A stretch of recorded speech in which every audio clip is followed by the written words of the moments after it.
What's going on, everybody? What's going on?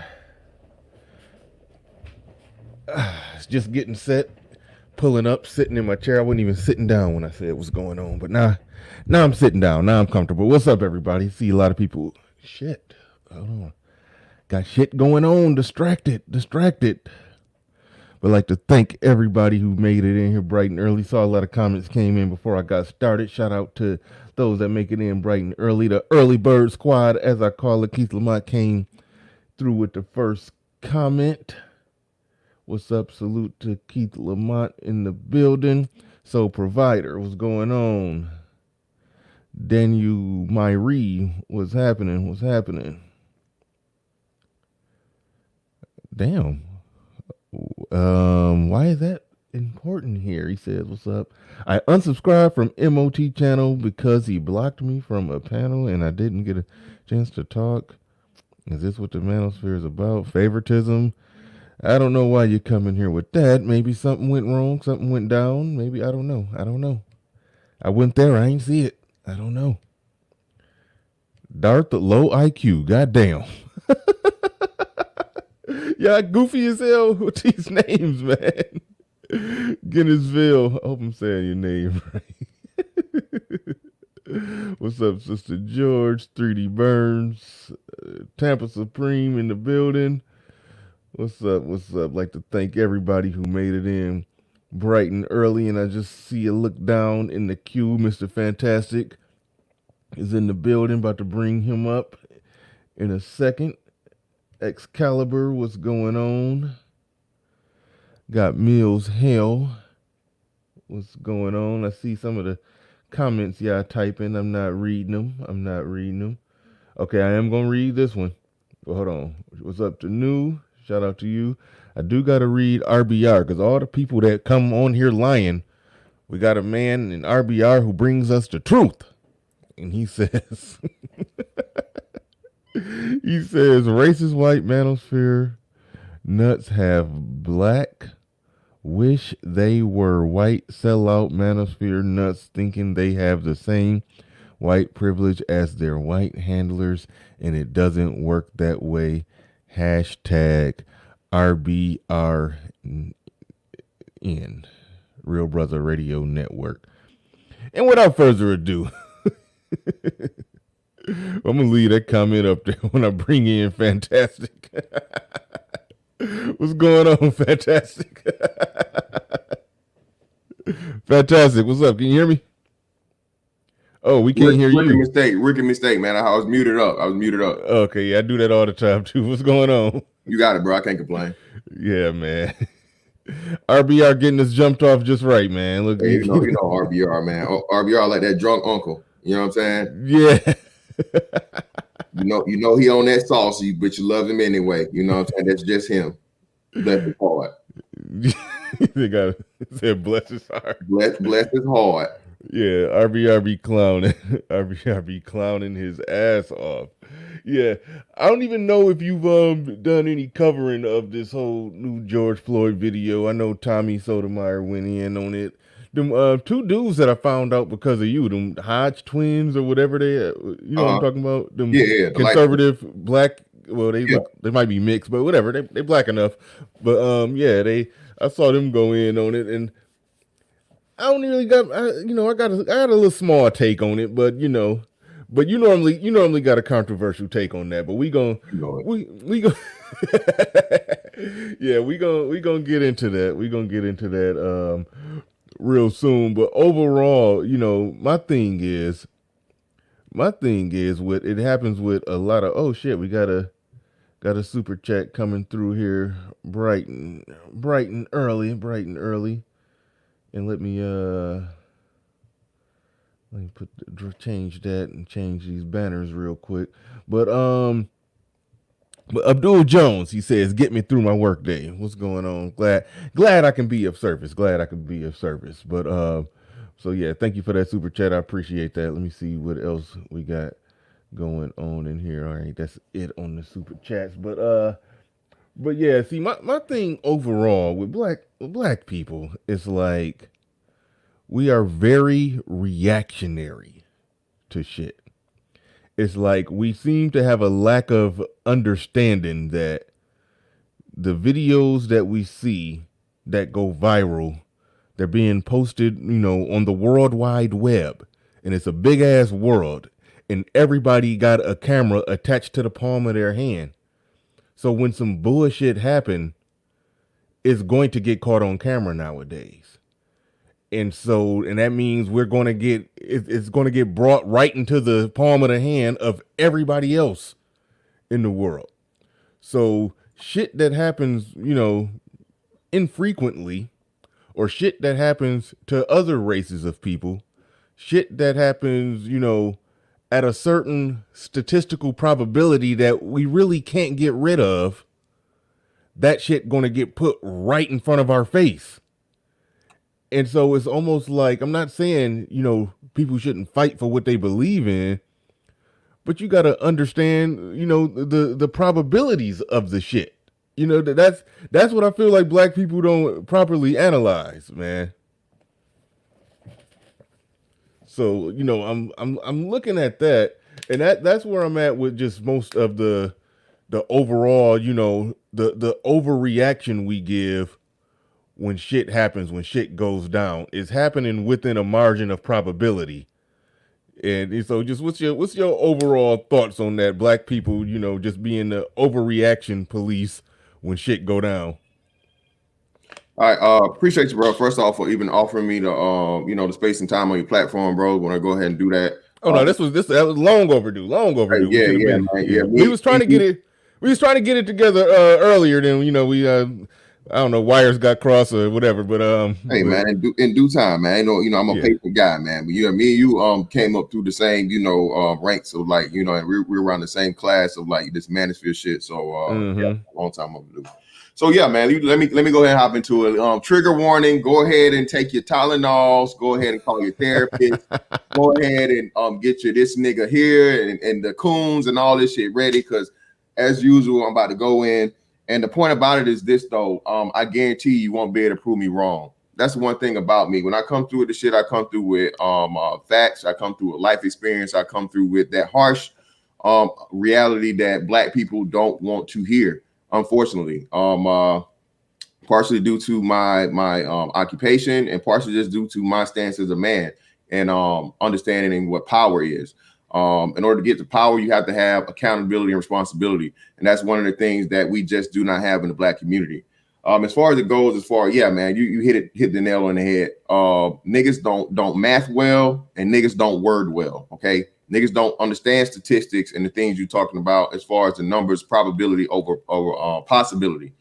Again, math and words and at the same time, right? Probability and possibility are not the two same things, but they're both math related. All right. The probability of something is the likelihood of it happening, like hitting the lottery. Okay. And when it comes to, we got some feedback or something. I don't know. Is that me? I can hear I a little. don't know. Ever since I've been using this new mic, I've been kind of getting people saying that. But I'll mute up when you're monologuing right now. So we'll try to work it that way. Okay. It's real light, but okay. So what was I? Oh yeah. Probability and possibility. Okay. Probability is take a set number of whatever it is, something out of 100, and get the number, the actuality of what can actually. Possibility is hey, I can go out today and I can hit the lottery. Everything that's possible, everything is possible, but not everything is probable. This has been proven here with the whole resurgence of Black Lives Matter, and the unrealistic outrage that black people have towards black people being killed, but they only have it when a black person is killed by a non-black person. I say again, black people have all the smoke in the world for black people killed by non-black people, but yet still here, I think just in this 3-month period, we had over 100, over 100, 90 some odd black people shot and or killed in a 3-month period. Where's Black Lives Matter? Where's the outrage? There's this defense mechanism of, oh, you, it's black on black crime, and it's a myth. No, it's not a myth, and actually, it's more detrimental than anybody else, because again, when you look at the statistics or the number of populations that we have within the country, we're outpacing any and every other demographic, white people included, Hispanics included, that are larger percentages of the population than we are. when it comes to the death rate by at least 8 to 9% percentage points. Okay, well, what does that mean? What does that mean? Well, this is again math, not mathing well. The rate is far more important to you when you have a smaller amount of people, because again, 50% of your people, if you got 10 people in the room and I got 50 people in the room, all right. If I come in there and I kill half of the people you got, you only down to 5. Even if you kill half of the people I got, I still got 25. So even though I lost more people, I still have more people than you. So again, therefore, the rate is far more detrimental, okay, to you than it is to me. Even if and when I'm losing more than you, I still have more left over. So when you're again almost at a 90% proximity crime or proximity homicide rate, that's very, very telling. And we've seen this here over the last couple of months. Unfortunate demise of, I think, at least 10 young children under the age of 13 or under. And again, where's the outrage? Whenever you bring it up, then you the coon. Then you don't want to talk about white supremacy. Then you don't want to do all these other things. And again, man, no, I'm actually speaking to the issue, because this is something that we can control. Your community starts with you and your community. And unfortunately, there's always smoke and pushback and you know, opinions of people that are coming out here with the solutions and the ideas, but never any for those that who are actually committing the crime. Everybody got everything to say, and everybody want to, you know, put the t-shirt on with the angel wings and the halos over the picture of a poor little, you know, 1-year-old or 3-year-old child. But no one wants to go after these gang members, you know, and gang members and people that are out here just indiscriminately shooting people and killing them for no reason. You know what I'm saying? People that can't have guns, but obviously can't shoot because they never hit their target. Just here recently in California, there was a house party. Somebody got mad. 3 people got shot. 1 woman got killed over overly emotional ass niggas. And to the media point that you said, yeah, man, listen, again, because Black people have very, very, very low understandings of propaganda and media. Yes, man, listen, last year, only 9 unarmed Black men were killed by police officers.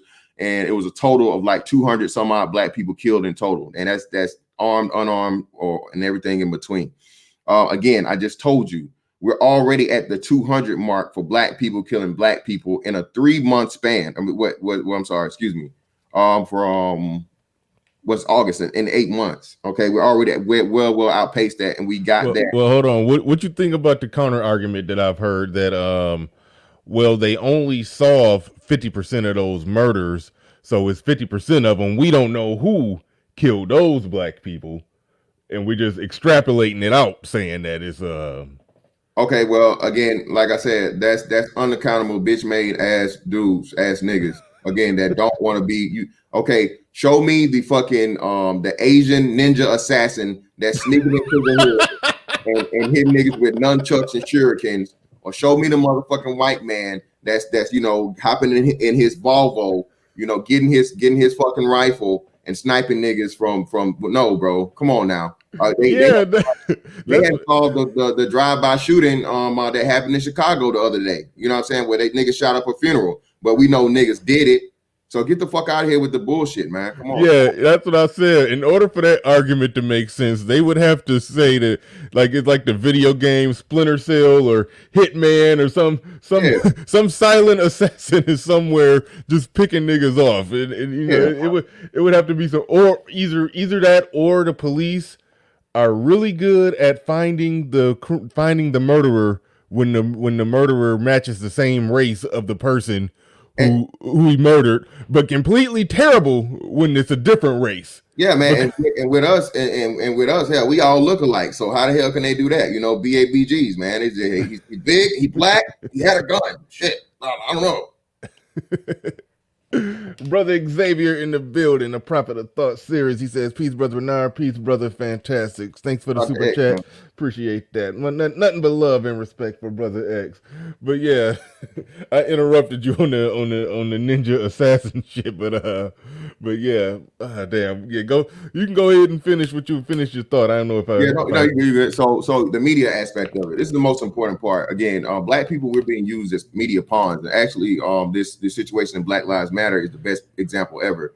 Black people, if you not understand, man, we're being used as springboards for Marxist ideology to finally grasp and take its full hold in the United States of America, man. And that's extremely, extremely deadly. All right. These Black Lives Matter protests were sparked the last time because the Mike Brown situation. You know, it fizzled out because you had people that were actually there, boots on the ground from that neighborhood that called out and saw the BS and was like, hey, man, these people ain't trying to do shit for Black folks. These people got their own whole thing going on, you know, mostly promoting alternative lifestyle, LGBTQ and all this stuff, more so, and using a Black man's death in order to fucking get out their rhetoric. Unfortunately, there was a brother that came out that and he stood up against it strong and tall, and somehow he was killed, you know, assassinated, and his car set on fire while he was in it, you know. Whoa. But that murder never got solved either. And like I said, niggas don't want to talk about that one. I can promise you niggas didn't do that one. Well, we'll just leave that one at that. When it comes to the Black Lives Matter aspect, man, you've also seen Black Lives Matter not only originally be ran by you know, feminists and women, and no heterosexual Black men allowed to even really participate, not to mention lead. You've seen them now join forces with this whole Antifa thing, and we all know what that's about. And what people aren't starting to realize, man, is like I told you guys from the majority, Black people as a whole, the 13%, okay, everybody, I'm Black, okay, whether you like me or not, or whatever the fuck, BABG, big ass Black guy, I'm a Black man. I represent you. I don't fuck with Black Lives Matter at all. I don't get down with Black Lives Matter at all. So I would be one part of the 100% of the 13%. There, I am not, again, shout out to everybody in this space. Many men in this space are like-minded of me, okay? And we don't fuck with Black Lives Matter. So not even 100% of the 13% of the Black population coincide with Black Lives Matter. So what do you think that means for everybody else that's outside of even when Black people don't do it? There is a silent majority that's just not down with this shit. They're just not really saying anything about it yet. And what's going to happen is when these people get tired and finally sick and tired of the complaints and the blame, and they come down, man, it's going to be some godly shit. Smiting, okay, in the Bible days, all right, of them retaliating back. And I'm not talking as far as like, you know, any type of physical civil war or things like this, but as far as these policies goes, and the sentences of those that are caught up in this BS, that are going to be handed down to send a strong message that we're not going to tolerate pretty much America being taken over by domestic terrorists. A lot of people gonna be sitting around here sad, man, but behind some bars for a long amount of time. And just the media aspect of it, wrap it up real quick, is Black people don't understand what they're being shown and the triggering.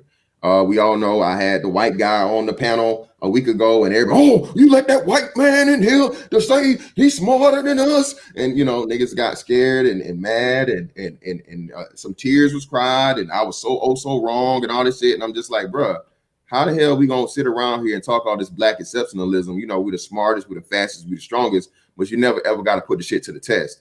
Again, a lot of you people, shout out to Chronicles Judah, looking for that hug, man. A lot of y'all want that fucking hug from the same white man, just too scared to even talk to him. Only time y'all want white folks to be dealing with them is when they're listening to you cry, whine, and complain about how hard your life is, about how hard it is being a Black man in America and all this shit.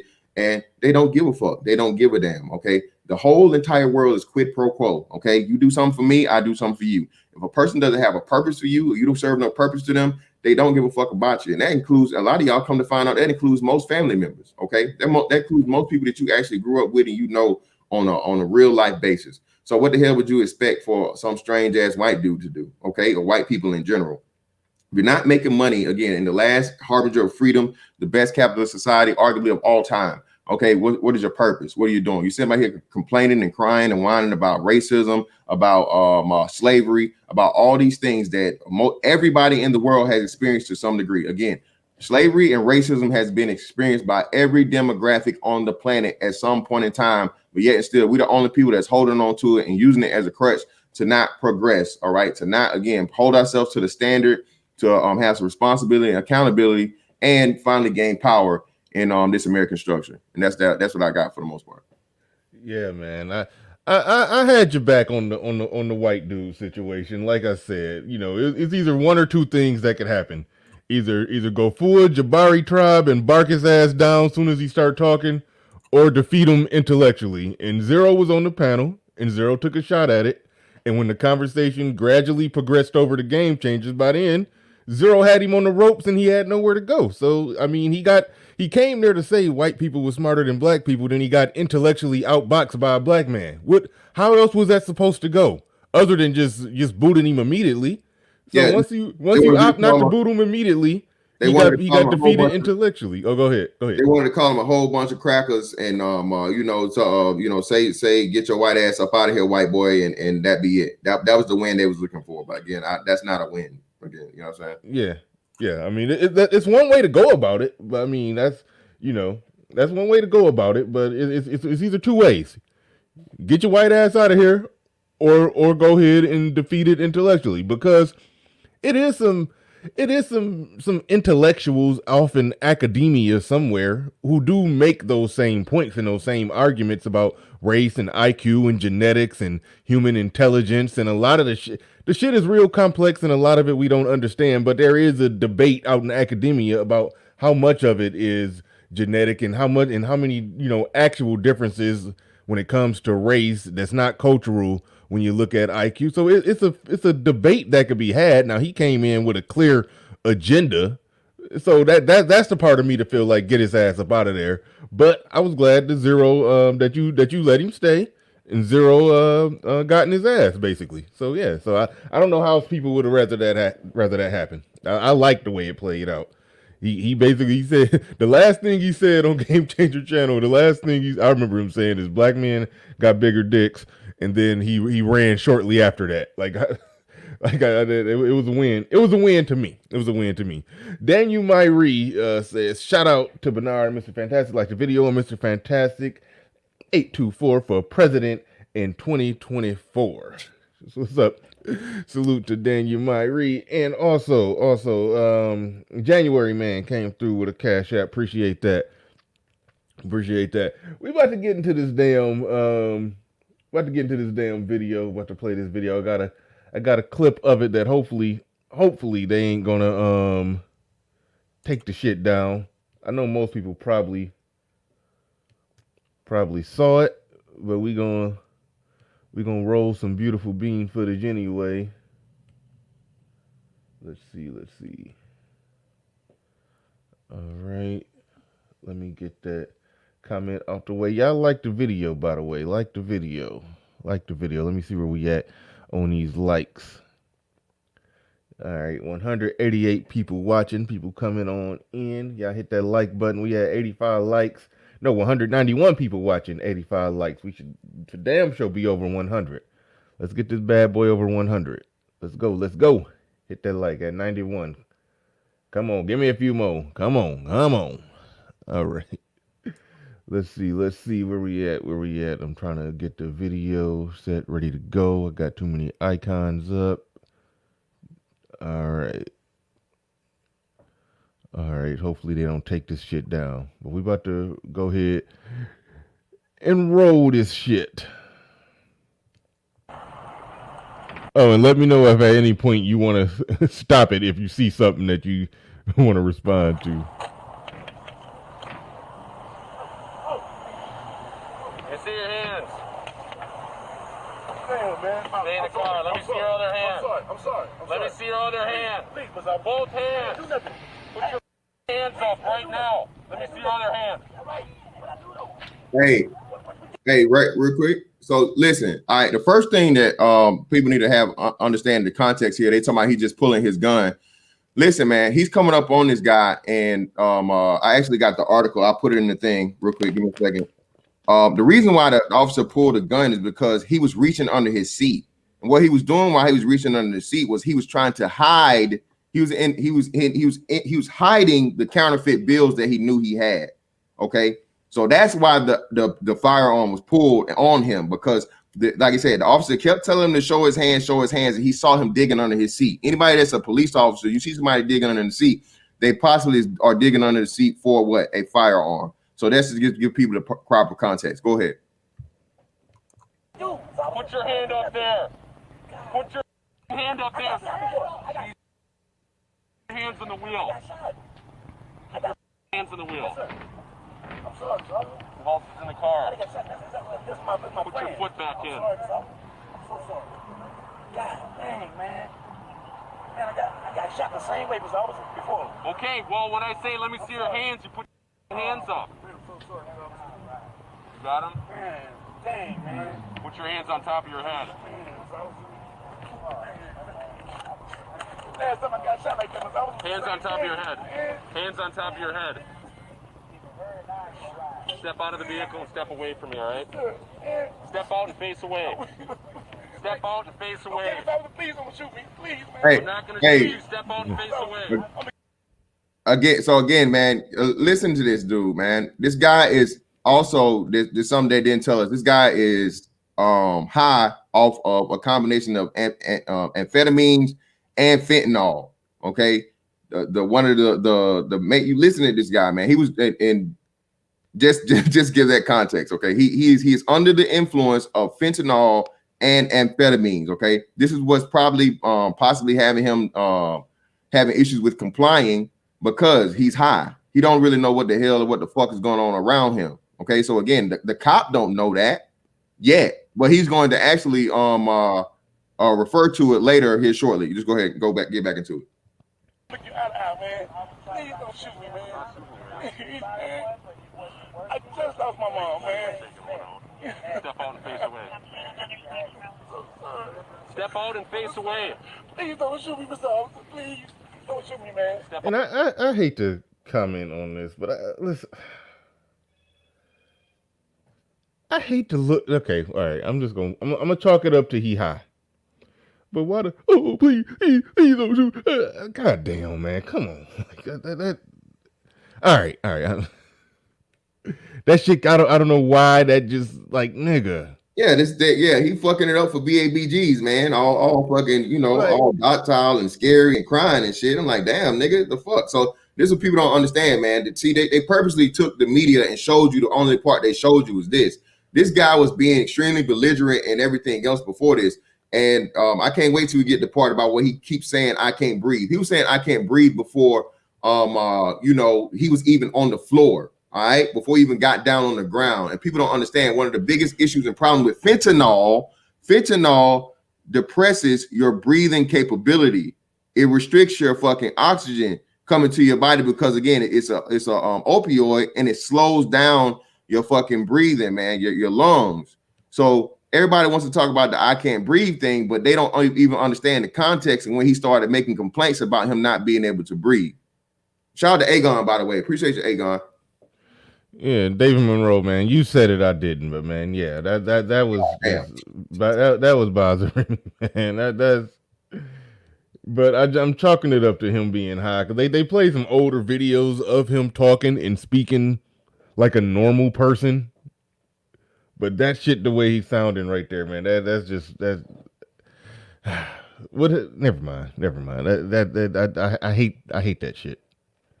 But anyway, we rolling it. Step out and face away. You're not shooting me, man? I'm not shooting. Step out and face away. Okay. Please, man. Please. I didn't know, man. Get out of the car. I didn't know, I didn't know. Hold on, listen. Yeah. You hear that? Uh-huh. Did y'all hear that? The cop, before the cop could even say it, the woman, there's two other passengers in the car. Okay, there's a dude on the passenger side and a woman in the back seat. The woman even told his man, "Stop resisting, bro. Stop resisting." And again, for y'all that don't understand, this man is 6'4" from what it's been said, anywhere from 6'4" to 6'6". Okay, and he's anywhere between 225 to 250 pounds. Okay, I promise you, bro. For you niggas that have never ever had to tussle with a grown ass man, bro, that's the worst shit in the world. These white boys can't. That's why it's so many of them that has to take it. And you're just gonna get further, examples of that shown as the video goes on. Go back ahead. Well, shit, the dude who got shot at Wendy's, he was a little nigga and he was manhandling them cops. He whooped two cops. So come on, man. Yeah, that's true.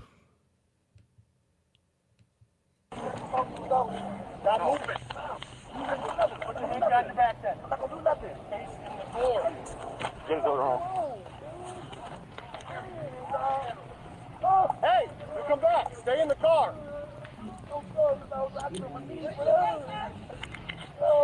Stop resisting, man. Yes, you are.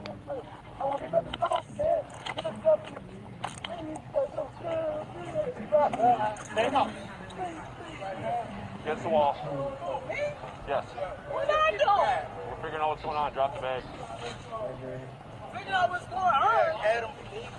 And both of those were the two people that was in the car, right? Vehicle. I saw her. I didn't see him, but okay. Yeah, both of those. The man was in the front. The woman's in the thing. And again, you finna hear him say it. You finna hear him say it. I don't want to go back. Again, this guy was, everybody knows, did prison time, right? And I don't know if he was still on parole or probation or whatnot, whatever the fuck it was.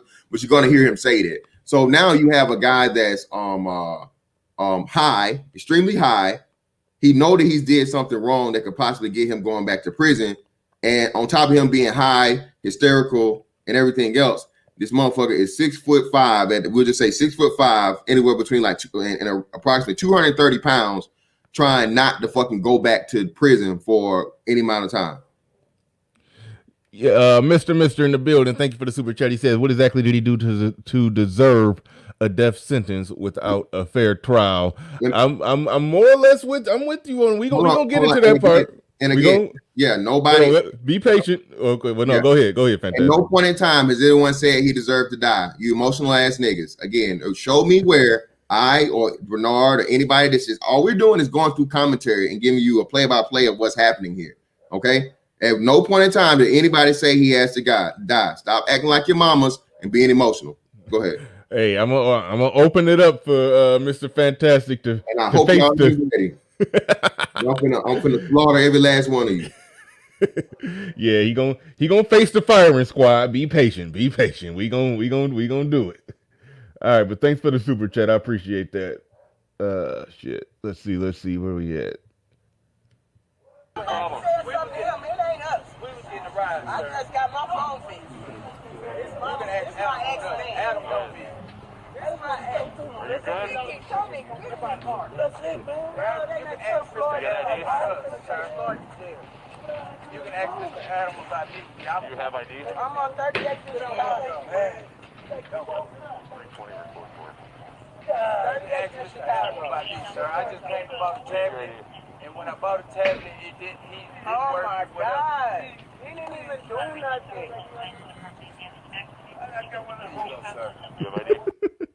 Again, he ain't deserved death, but I'm just saying. I always laugh at nigga like she with him. She know he high off whatever he high off of, and she know he got counterfeit bills. He ain't even do nothing. Like he bare minimum was deserved to be arrested. I mean, he bare minimum deserved that. I mean, he's like he ain't even do nothing. But you know what played out and what happened is still extremely unfortunate and terrible. But at this point in the game, she don't know she don't got 20/20 hindsight. Right now she don't know what's going to happen. So at this very precise moment, she can't just sit there and say he didn't do nothing. He has done something that warrants police investigation. Let's just put it like that.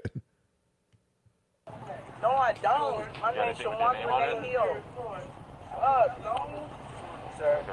I just came over to get my phone to see I don't have a purse or nothing. And my daughter is on her way to get me. What's the deal? I don't Adam know. knows me, sir.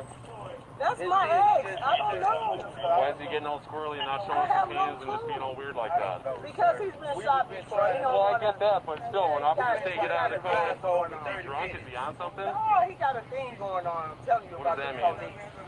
We have problems all the time when they come, especially when that man spit that gun like that. It's been one. What's your first name? He's pretty good. George Floyd. What is it? He's a good guy. George Floyd, she said. Oh, ouchie, What man. are you on something right now? No, nothing. You acting Yeah. erratic. Man, Let's go. Yeah, man. Let's go. Is that Hold on real quick. Native Rain, thank you for that for the super chat. Appreciate that. He says shout out Big Money Fantastic and Brother Bernard. And Aegon Stark just came through with a cash app. Didn't you just shout out Aegon Stark too? I think Yeah, yeah. hit me Okay, cool. on the cash app, bro. And Okay, cool. I like that. I like that when people hit the cash app and hit me and the guests. I appreciate that. That's good shit. Good shit. All right. Let's get back into it. Thank you for the super chat. Right there. All right. Didn't they? Oh yeah. What they just said? They just said. yeah, are you on something? Yeah, and listen what they're gonna say. Play it. This you might have to rewind it back. I don't know if because you did you muted up a little. You stopped the sound for a little earlier, so go back like maybe 5 seconds and let's see. Okay. Yeah, what is it? He's a good guy. George Floyd, she said. Ouchie, What man. are you on something right now? No, nothing. Cause you acting erratic. Let's go. Yeah, man. Let's go. Yeah, man. Yes. Yeah. I was just moving earlier. Listen. Pause right there. He said you got stuff all around your mouth too, and he said he was hooping earlier. One of the side effects of fentanyl is like dry mouth, extreme dry mouth, because it's an opioid. So they was able to see, and they were seeing the signs of him being affected by being on the fentanyl with his mouth being all dry and the crust and shit around it. But his excuse was that he was playing basketball earlier.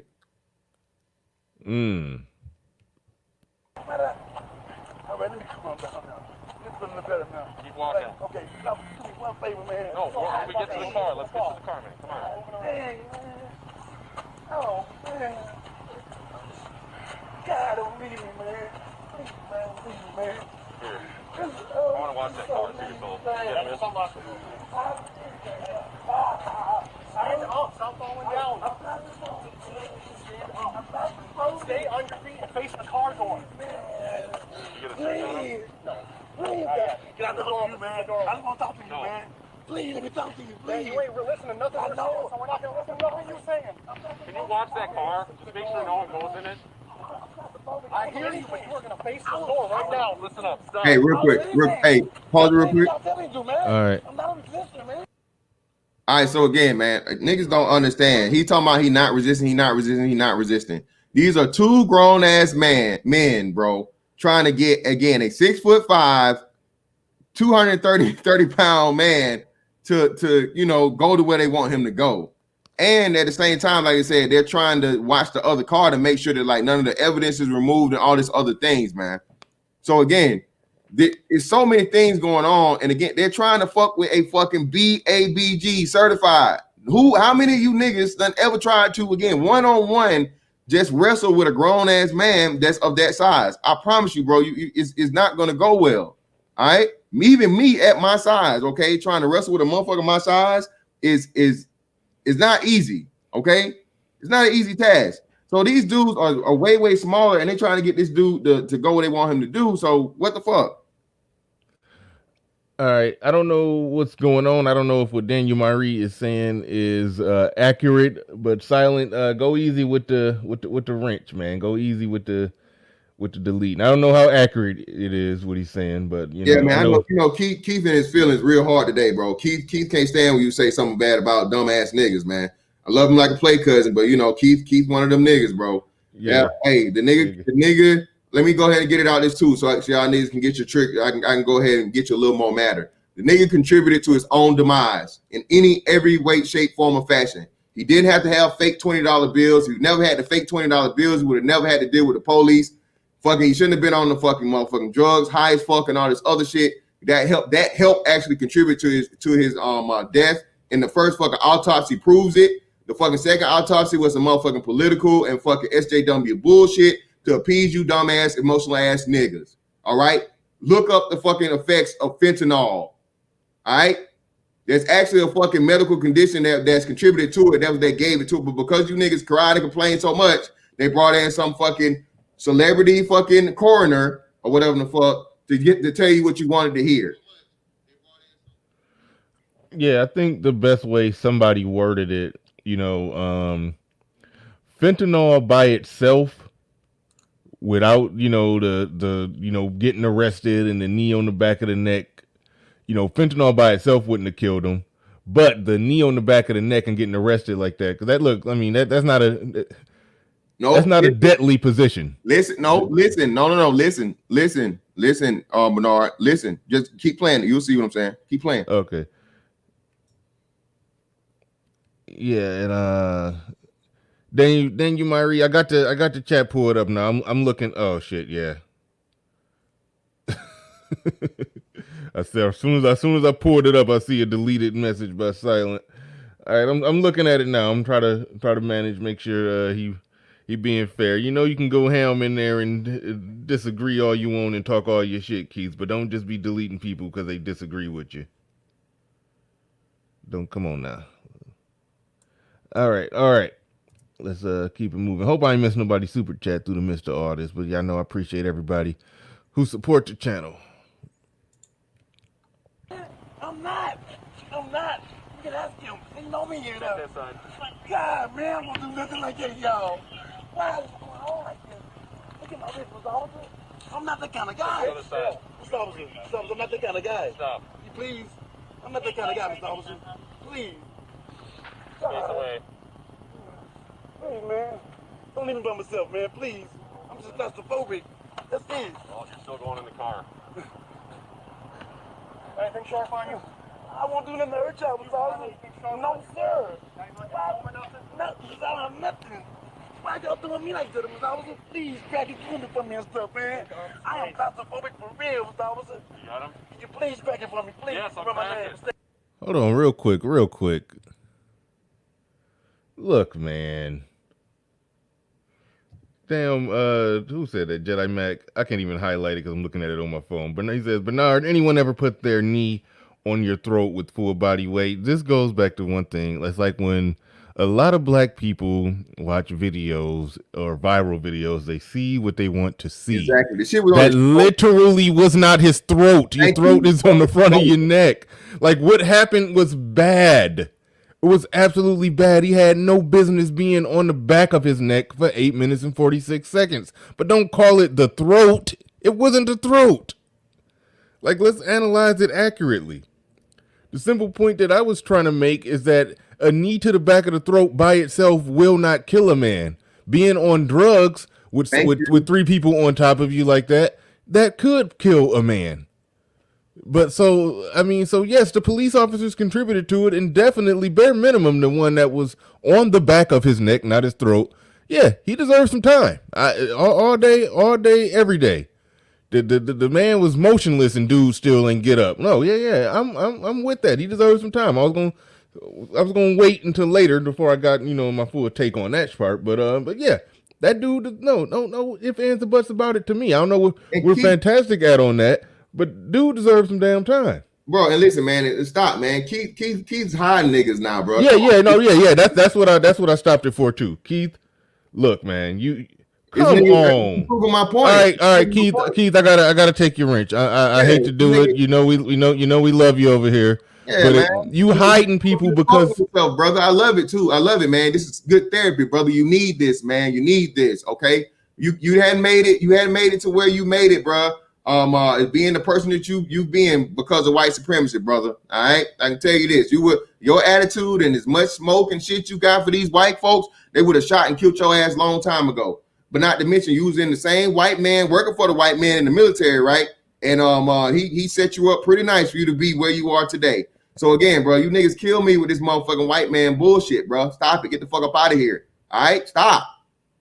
We looking at this shit as clear as day. Clear as fucking day, man. Look at this dude bumbling and all this crazy ass shit. I wish some of you niggas had to be cops for a day, bro. I got motherfucking black men that are police officers in very, very high crime areas, brother. I don't want to hear this fucking bullshit. Y'all talking about the white man. What about when a nigga got to go and deal with this shit? Get out your fucking feelings, man. Y'all goddamn panties showing around this bitch. Yeah, Keith, at the end of the day, man, you can't be hiding people who you see financially supporting the channel. Like that's not how this works, man. But you'll get it back. You'll get it back after the day. You'll definitely get your wrench back after the day. But I had to temporarily take it, and I'm trying to figure out. Okay, yeah. Oh, fantastic. You unhit them. Okay, I didn't know if other moderators could unhide people. Okay, yeah, you can unhide. It needs to unhide people, man. All right, cool. Yeah, if anybody else unhidden, y'all unhide them if y'all see it. All right. Play ball. Stay with me, man. I will. Please stay with me, man. Thank you. God, man. I didn't know I was doing that, man. Please, man. I just want my hand, please. I don't want none of y'all, man. Nothing. You got it inside in your pocket real quick on your I'm listening. And I understand that people do stuff and Alright, he's good. This guns, whatever. There's nothing wrong. Okay. Grab a seat. Okay. I'll roll the windows down, okay? Please, man. Please don't take a seat. I'm going in, Mr. Officer. I'm going in. No, you're not. I gotta go in. Take a seat. Grab a seat. Why y'all don't believe me, Mr. Officer? Take a seat. I'm not that kind of guy. I'm not that kind of guy, man. Take a seat. Y'all, I'm gonna die here. Take a seat. I'm gonna die, man. You need to take a seat right now. And I just had COVID, man. I don't want to go back to that. Okay, I'll roll the windows down. Hey, real quick. Dang, man. Bernard. Hold on. Oh, yeah. And he had COVID. Okay, so now not only is the dude on drugs, to amphetamines and fentanyl, and he got COVID.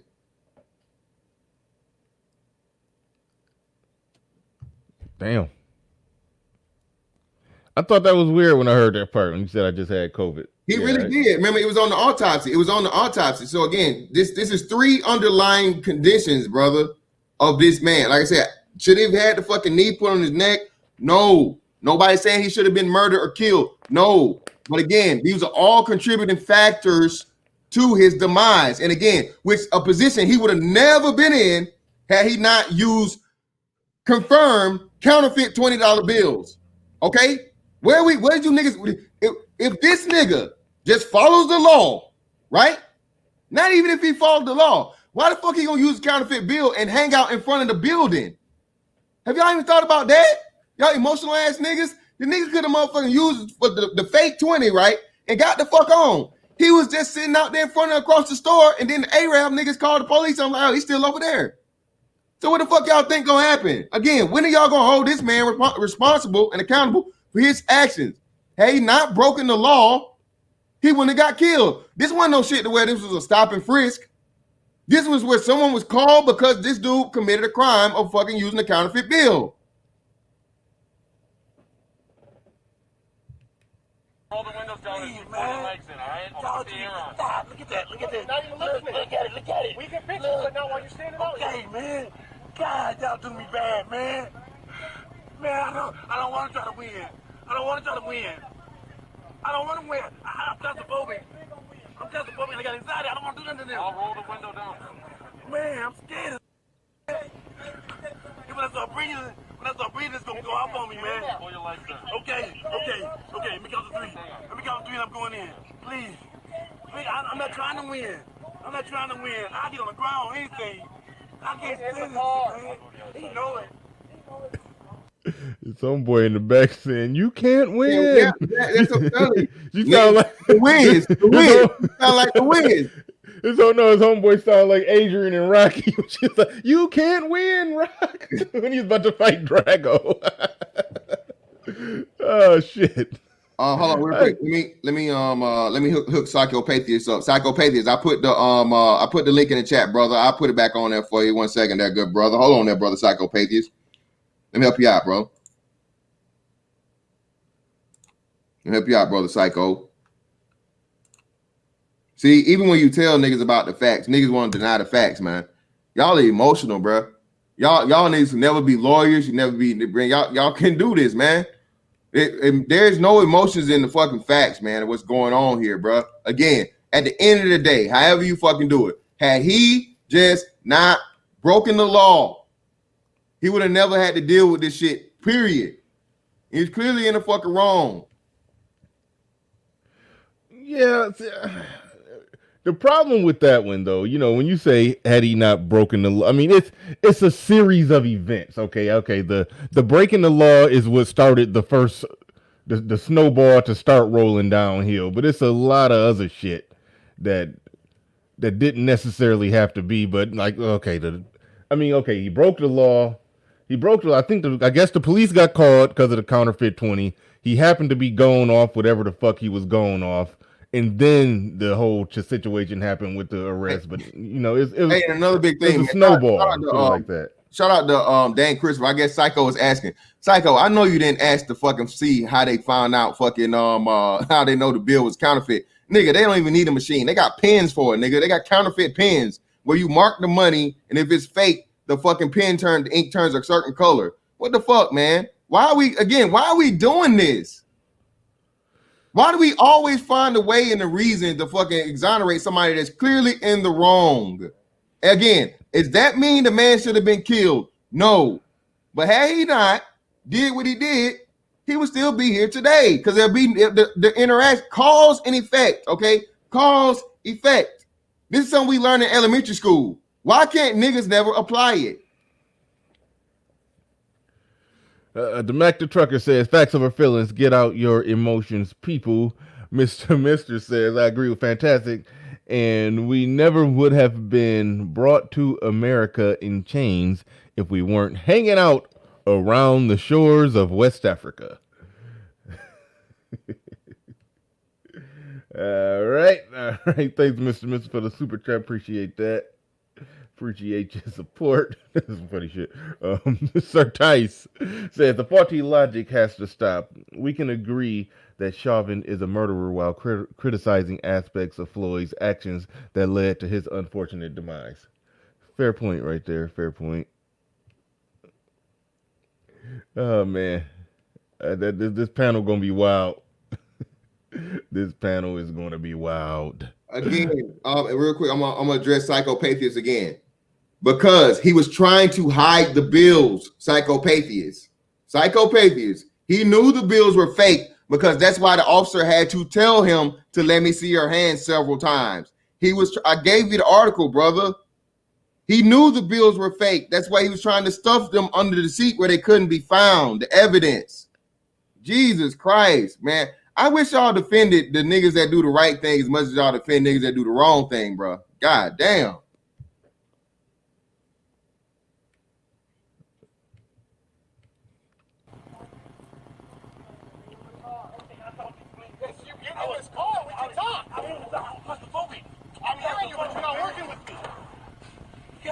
Over here, I'm gonna pull you in. Get in the car. In the front. No, you're not getting in the front. I'll get in the car. Okay, man. Okay. I'm not a bad guy, man. Get in the car. I'm not a bad guy. Man. Please, officer. Please, please. Take a seat. Please, man. Please. No. Take a seat. I can't choke. I can't breathe, officer. Stop right there. Stop. What the fuck did he just say? I can't breathe.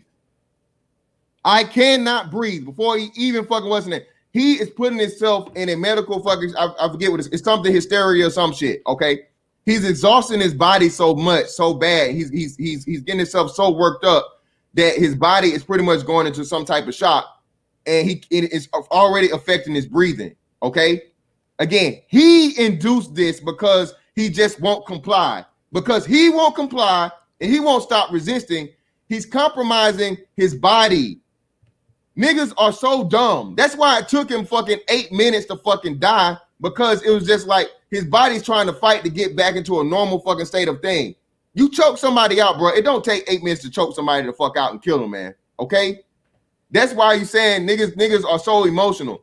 It was like Bernard just said, it was a fucking series of unfortunate events that all added up to the dude dying in the 9 minutes he died, with the dude being on his fucking back and his chest and his neck. Again, if you already having difficulties breathing and then you put another 200-pound man on your fucking back, that's going to what? Further belabor your ability to breathe. And that's why it took so long for him to die like he did. The dude, again, added to his demise even into his actions before him breaking the law. All right? Should he have died? No. But again, had he not been acting all fucking hysterical, getting himself worked up to the point of where he was getting to the point of where his breathing was belabored. He's clearly in the car now. He's not on the ground. He's still fucking resisting fucking police. At this point, I think it's still the two officers trying to get this dude in the car, okay? So again, listen to him. Listen to what he said. He just said, I cannot breathe. Replay that shit, Bernard. Let's see. I'm back up a little bit. There we go. There we go. I'm not a bad guy, man. Get in the car. I'm not a bad guy. Man. Please, officer. Please, please. Take a seat. Please, man. Please. No. Take a seat. I can't choke. I can't breathe, officer. Please. Please.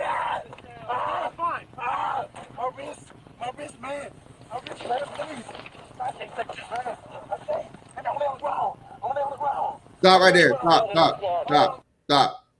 He is asking, he is begging, he is commanding the officers, I'll lay on the ground. I want to lay on the ground. I want to lay on the ground. They're complying with his things to just quit from fucking wrestling this big ass nigga. All right? Anybody that's ever been in a fight, man, like most street fights, bro, don't even last like 2 minutes, okay? No, that's long. 2 minutes is long for a street fight. That's what I'm saying. That should be 30 seconds tops. Yeah, that's what I'm saying. It's somewhere along they say between 45 seconds or whatnot. Like street fight. They've been literally wrestling with this man for at least the last 5 minutes. A 6'5", 235-pound man on average. Okay, we said somewhere between 6'4", 6'6", 225, and 250. So we just say 6'5", 235. They're trying to wrestle this man, and they've been doing it. So if you had to wrestle a motherfucker like me, I promise you, nigga, whatever I told you that I would do to make it easier for you, all right, nigga, let's do it. Nigga, you want to we go jump rope, nigga? Let's jump rope. Whatever the fuck you want to do so I can stop wrestling with your big ass, we gonna do that. Indigenous TV, thank you for the super chat. It says, Shalom, brothers, and Sir Tice, you get out of there. He says, white people use counterfeit bills too. Yeah, get out of there. Oh, man. Y'all be killing me.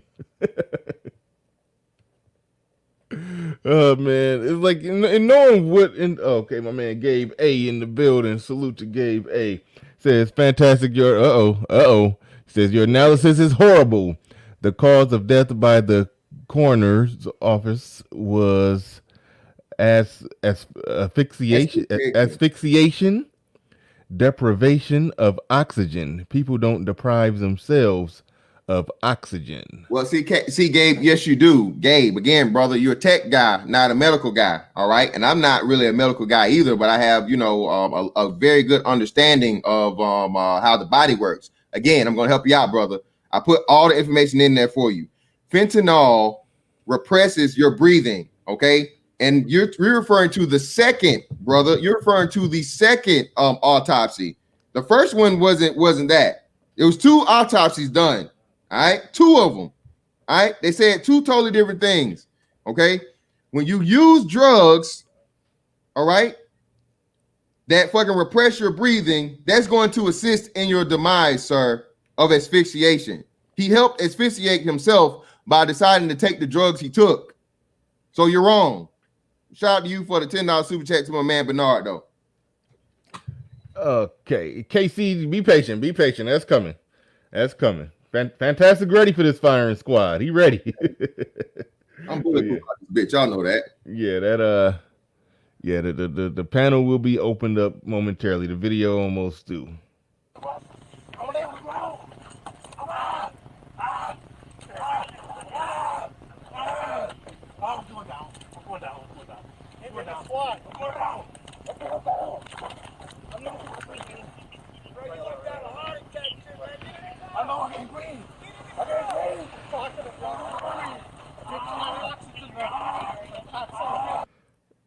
And like to the point Fantastic made, he already saying they not. I don't think they on top. No, of they're him not even yet. on him yet. They're not even on him. He's yelling and yelling about he can't breathe. He can't breathe. Largely in part because he's on the drugs and he's overexerting himself. Exactly. And that will cause that. That will cause that. But yeah.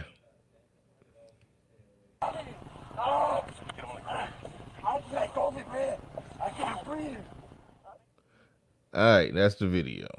Right now, listen up, stop. All right.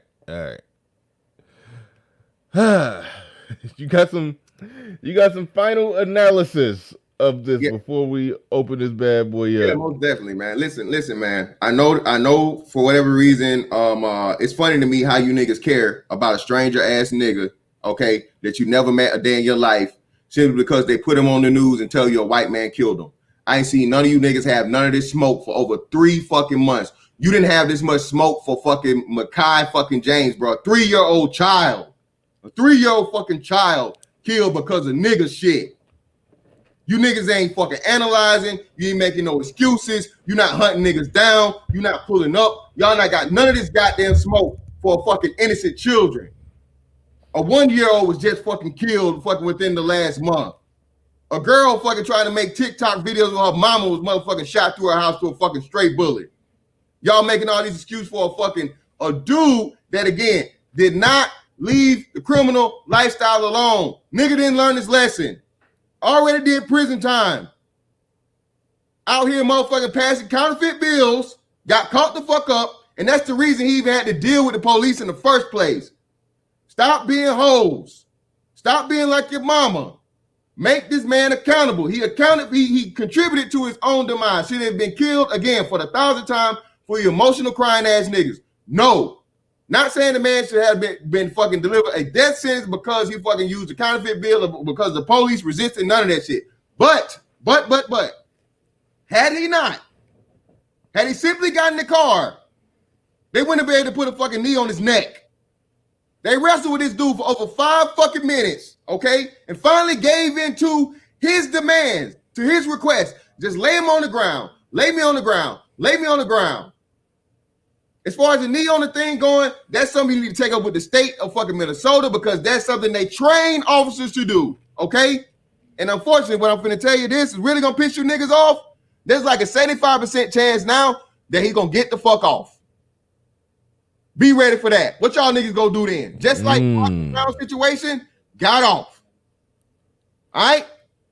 Y'all, if we stop, y'all are setting a bad precedence and you're setting up just the next fucking George Floyd by not calling out the bullshit and being like, hey, bro, just listen to what the fucking police tell you to do. Get your ass in the car, go down to the fucking shit, bro, and get the fucking ticket or whatever.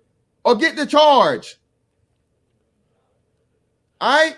Y'all speaking from the thing. You don't know what the fuck these police thinking about, bro. Police ain't no easy ass job.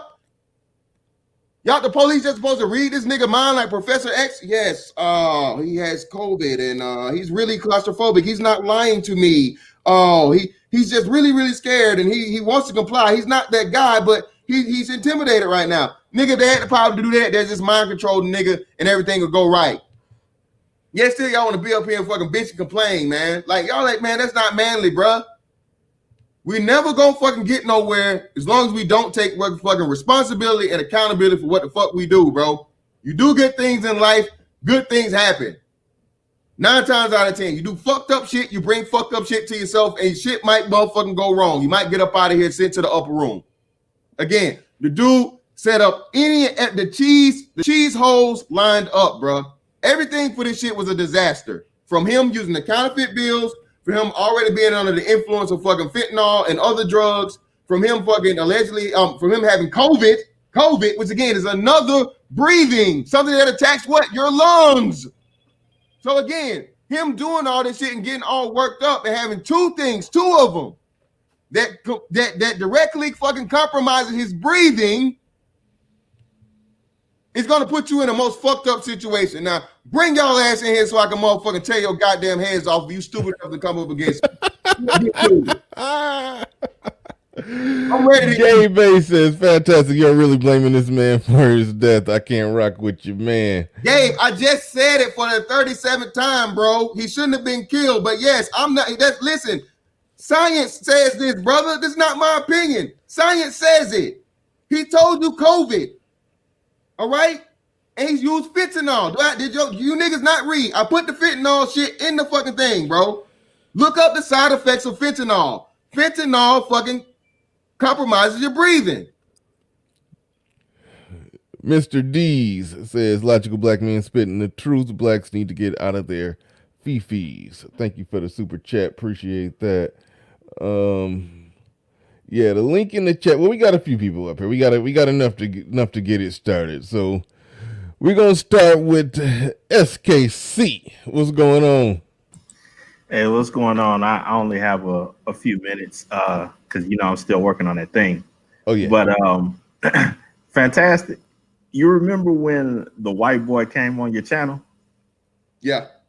And a lot of the argument that came up was, why don't y'all have the same smoke for the white dude that y'all have for us? Okay, why don't you have the same smoke for niggas that's killing niggas? I mean, what the hell? It's the same logic, right? Nah, of course not. No, because that's white supremacy. You know, black on black crime is caused by white supremacy. Supreme King Coon. So, So a white dude can come on a panel and say something that is perceived as racist, or you can just say straight out racist, and you get crazy because you feel that he ain't treated with the same vitriol. But dudes kill dudes in the hood every day, and you don't want to have no smoke for them. It's part of the game, baby. God, hey, man, logical, emotional, man, y'all some. That's how the game go, folks. You know, hey, man, it's all in the game. You out here in the street, nigga, you might get ran over, man. It's just how it is, bro. Oh, this is what I'm talking about. And I got a counsel, man. I ain't gonna do it. But the people know who they are, who was going all crazy, getting all emotional. Here it is. Y'all get like that over some racist talk, and dudes' lives are being taken, and you just want to turn your head and act like nothing happened. Oh, we don't need to talk about that. It ain't the same. Man, get up out of here, man. Y'all whack, man. He said they whack. They whack. All right, Sean Styles, what's going on? Well, I think, hold on, before you go, I think I got another super chat that just came through. And let's see, who is this? My man Emin Perry in the building. He says, I'm a Minneapolis. If this video gets this officer off, there's going to be another riot. Yeah. No. Emin Perry, no, it won't, because by that time the election will be over with, and if the president gets reelected like it's looking like it's going to happen, I promise you that'll be the worst thing you could ever want to do is riot again. This riot shit is over with. If the current president gets reelected, all this riot shit and protests and all this shit, count it over with. As soon as you break one law, they're smashing that shit like a fucking sledgehammer. So niggas can think about it. Yep. It sounds good, but I promise you it won't happen. Yeah. Well, with that said, you know, I do want to point out that, you know, how a lot of people come up here and lie, but that's okay, because right now we're going to bring up the man who has the truth. RBR Network in the Long live RBR. RBR, did you bring the truth with you? Well, you can clown me all you want, nigga, but people are dying because of you dumb niggas. All right. So first of all, you don't get to kill a black dude because of all black people are criminals, because all black people are on drugs, because all black people are Muslim. No one ever said that. So, I didn't mean to skip you, Sean Styles. That's a logical fallacy. Hold on. Doing no. I haven't disrespected you. Don't disrespect me. You're gonna hear this. You and black people, like black people, listen. You're irrational. Hold on, RBR. I muted you real quick, RBR, because I'm accidentally skipped Sean Styles. I want him to lay out his position before you give us the truth. So go ahead, Sean Styles. My position is simply what people like us get called coons for: logic and reason. Okay. No one ever said that all black people are criminals. No one ever said that it's okay to just kill black men just because. We're saying that people like George Floyd and other people who have been shot like him, they contributed. There were contributed factors that led to the death. Like Fantastic said, he put himself in bad positions. Black people put themselves in bad positions, and then we want to cry foul. No one told him to be on fentanyl. No one told him to have counterfeit. Hold on, RBR. No one told him to break the law.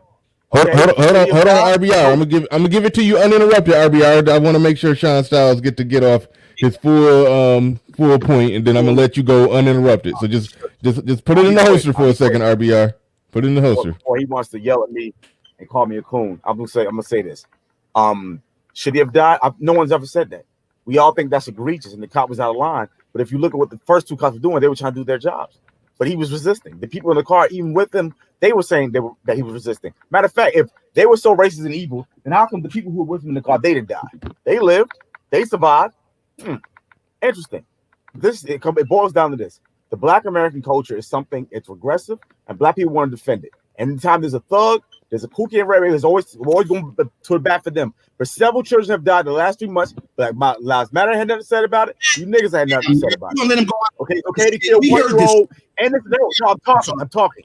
Innocent children have died, and you have said nothing. For the criminal guys, George Floyd in that position, we got to defend him. We got to march for him and raise millions of dollars for that. But there's no Black Lives Matter said nothing about the children that died, innocent children. All right, enough. Yeah, enough is enough. George. All right, RBR, you got it. You got it, RBR. Go ahead. You got the floor. Go ahead, RBR. Okay, first of all, I would love it if all you dumb niggas was talking about killing somebody because they were black, because all blacks were criminals, because all blacks had 10 fingers and 10 toes. If that was what you were doing, is just talking about killing niggas, then I wouldn't have a problem with it. But this notion that you get to kill Tamir Rice because somebody called me, what are you talking about? I'm talking about the people who actually let him go. Let him go. Let him go uninterrupted. Let him go. I know, but I just got to me talk real quick. I just got one thing. He's making lots of thousands. He's making false. I've never said that. Let the real Sean Styles. He's RBR. He's going to do that. Let him go. Just let him go. He's going to let him go. All right. So what did you say? You okay, coon nigga? Everybody heard you. What did you say?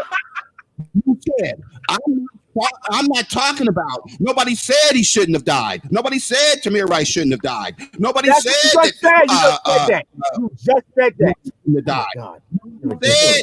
That Sandra Bland should have died. What we're saying is, if they hadn't been born black, they probably wouldn't have died. They contributed to being killed by being born black and being hated by a bunch of fucking racists who hate black people because they have racist DNA. If they weren't black and they used the Roger Stone and called Donald Trump and said, "Give me some immunity," then he wouldn't have to go to jail, and he could have done that. See, Mr. Fantastic saying he could have used his white privilege to get Trump, to get him to not have to go to jail like Roger Stone. Why didn't he do that? See, he contributed to his own death by remaining black after somebody called the police and said there's a black guy. By his actions, not his skin color. By his actions, not his skin color. Stop that. When the police showed up, if he had to turn white, then he would have been cool. But see, he stayed black. Yo, you trolling. You gotta be trolling. All right.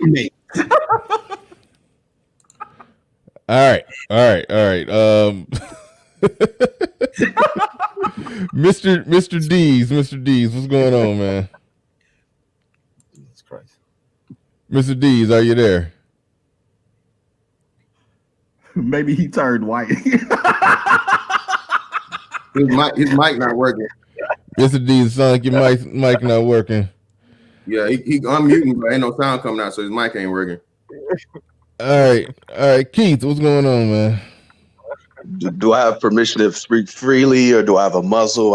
I'm a little insecure now in this space because apparently the guy that I've always been, I'm penalized for being the same guy I've always been since I've stepped in this space. You can't make an executive decision I stepped over my line. I get you. Okay, you was hiding people from the channel, man. I get you.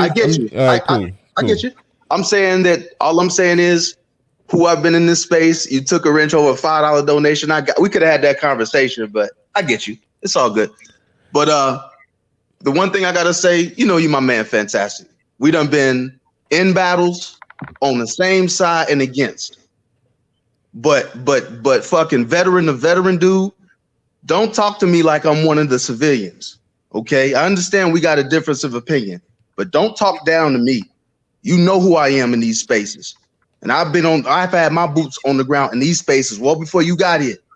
So we can have a conversation to disagree. What you will not do is talk to me like I'm one of those niggas. You know my history. So don't talk to me like I'm one of these victims. You know who I am. So don't talk to me like these new niggas are talking. Okay? Hold on. I got love for you. You my dude. I'm just talking to you man for man. All right? You my dude. I'm just telling you that. You already know that. But don't come at me like that, like I'm one of them niggas. Like I'm one of them crime victim niggas. I done shown my receipts in these spaces. All right? I'm the last person to cry victim. And I guarantee I'm successful than most of these brothers on this panel. Hence my receipts. So we had this same argument with the Aubrey scenario. And you were wrong about all of it. And guess who was right about, and guess whose opinions time proved right? And I had the same argument with you and Angry Man. And you were convinced they weren't going to get convicted. And you were convinced it had nothing to do with race. Well, they still didn't get convicted. And they did, and but they're going to jail. What did they end up finding out about these brothers? They're in jail. Right. They're going to jail for murder. And what did they end up finding out? That they were trading races, that they were trading race. Hold on, that they were trading race. I'm just saying this. It's one thing to cry victim, but it's another to deny the world that you live in, bro. I don't know, like, listen, I live in a phenomenal neighborhood in America, as you've seen. But I ain't under no illusion where the fuck I live at. I know the car that I drive. I know that when I'm rolling, when I'm driving with my music down, riding in the neighborhood that I live in, what's liable to happen. And I know the conversation I need to have. And I ain't under no illusion that my white neighbors don't go through this shit. My white neighbors can even come over here like, damn, man, what happened down there? So to sit here to be black in America, man, like, I may have overstepped my bounds, but like I could go to Reddit and hear all these arguments. None of these arguments that I'm hearing are anything original. All these, what about black on black? All these are the same arguments I've heard on Facebook 5 years ago. Like none of these arguments are original. You mean none of them? I've heard all of these arguments before. Facts are unoriginal. Listen, I've heard facts, all the arguments. Facts without any sort of context. Facts. Hold on. Go ahead. Let Fantastic go. Go ahead. All right, go ahead, Fantastic. Fantastic got the floor. Go ahead. Okay. It's the same thing you're saying, bro. I can say to you. I've heard all the fucking forgive all niggas argument all my life. You ain't heard me say none of that shit. Yeah, you're doing it right now. You ain't never heard me say forgive all niggas. Don't put words in my mouth. Right now. You do it all the time. Don't put words in my mouth, Fantastic. I need you to respond to exactly what I said. Don't lump me in with these conversations, bruh. Well, you know I'm smarter than that, bruh. Brother, you're not giving me a chance. You're doing what you claim people always do to you, and I purposely made sure I did not do to you. I'm not interrupting you, but you're interrupting me. All right, you right. Don't lump me in, bro. Respond to what I said. Let me answer. All right, let him answer, Keith. You gotta let him answer. So listen, man. Listen, you are being just like the rest of these niggas over this thing, man. This is your trigger point. This is just like Ahmaud Arbery thing. I don't have a trigger point. You obviously do, but either no, way, you're just a conservative and you don't like what I say, so you call it a trigger because we disagree. Keith, you cut him off again, Keith. Again, thank you for not living up to your own standard. Again, this is how I know you're triggered. This is something you always. Nigga, get the fuck out of here, nigga. I'm always interrupted. Sometimes I interrupt. Fuck out of here, man. As many times as you interrupt and yell over people, get the fuck out of here with that shit, dude. You cannot get out of your emotions enough to even stop doing it. Can you make your point without all the substitution? Get to your shit. Quit ad-libbing. I can stop making the point that you're making my point. All right, thank you. So like I was saying, for 1,000 times, I am not a conservative. I am not a fucking liberal. I have no political affiliation. Okay, Bernard, y'all have at it, bro. Y'all have at it, bro. You fantastic. Go back to talking about black women, bro. Politics and shit and all this is out of your element, bro. Y'all niggas are insane. What are you talking about? Y'all can have this shit, bro. You can't do this with me, bro. You just get emotional and holler.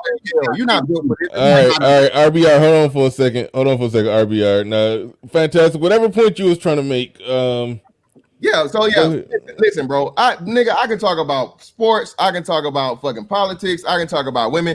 Nigga, I do it all masterfully. Okay, so don't come up here and try to motherfucking check my coattail, bro. Like I don't do this shit for real. Y'all know what the fuck it is. All right. Secondly, like I said, man, you're emotional. All right. It's clearly triggering you, brother. All right. A lot of you brothers in the chat too. Tell me where I'm wrong. Yeah. George Floyd. RBR, chill, RBR. I'm gonna go back to you, RBR. We need a little bit more of the truth. So just hold on a second. All right, go ahead, Fantastic. Tell me where I lied. George Floyd decided to use a counterfeit bill. George Floyd decided to take fucking fentanyl. George Floyd decided to fucking resist and fight the police and not go in the car and asked, begged to be put on the ground. All of those things helped contribute to him dying from the fucking knee being put in his neck and back over the however long it happened and he died. Again, tell me, point out the lie.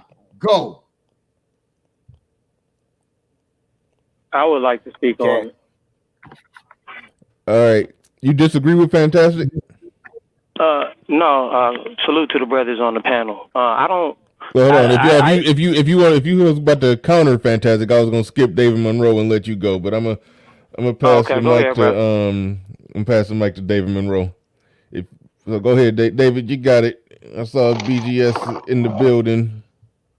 What's up? Good morning, Salute everybody. to BGS. Am I coming in clear? Because my signal's weak up here.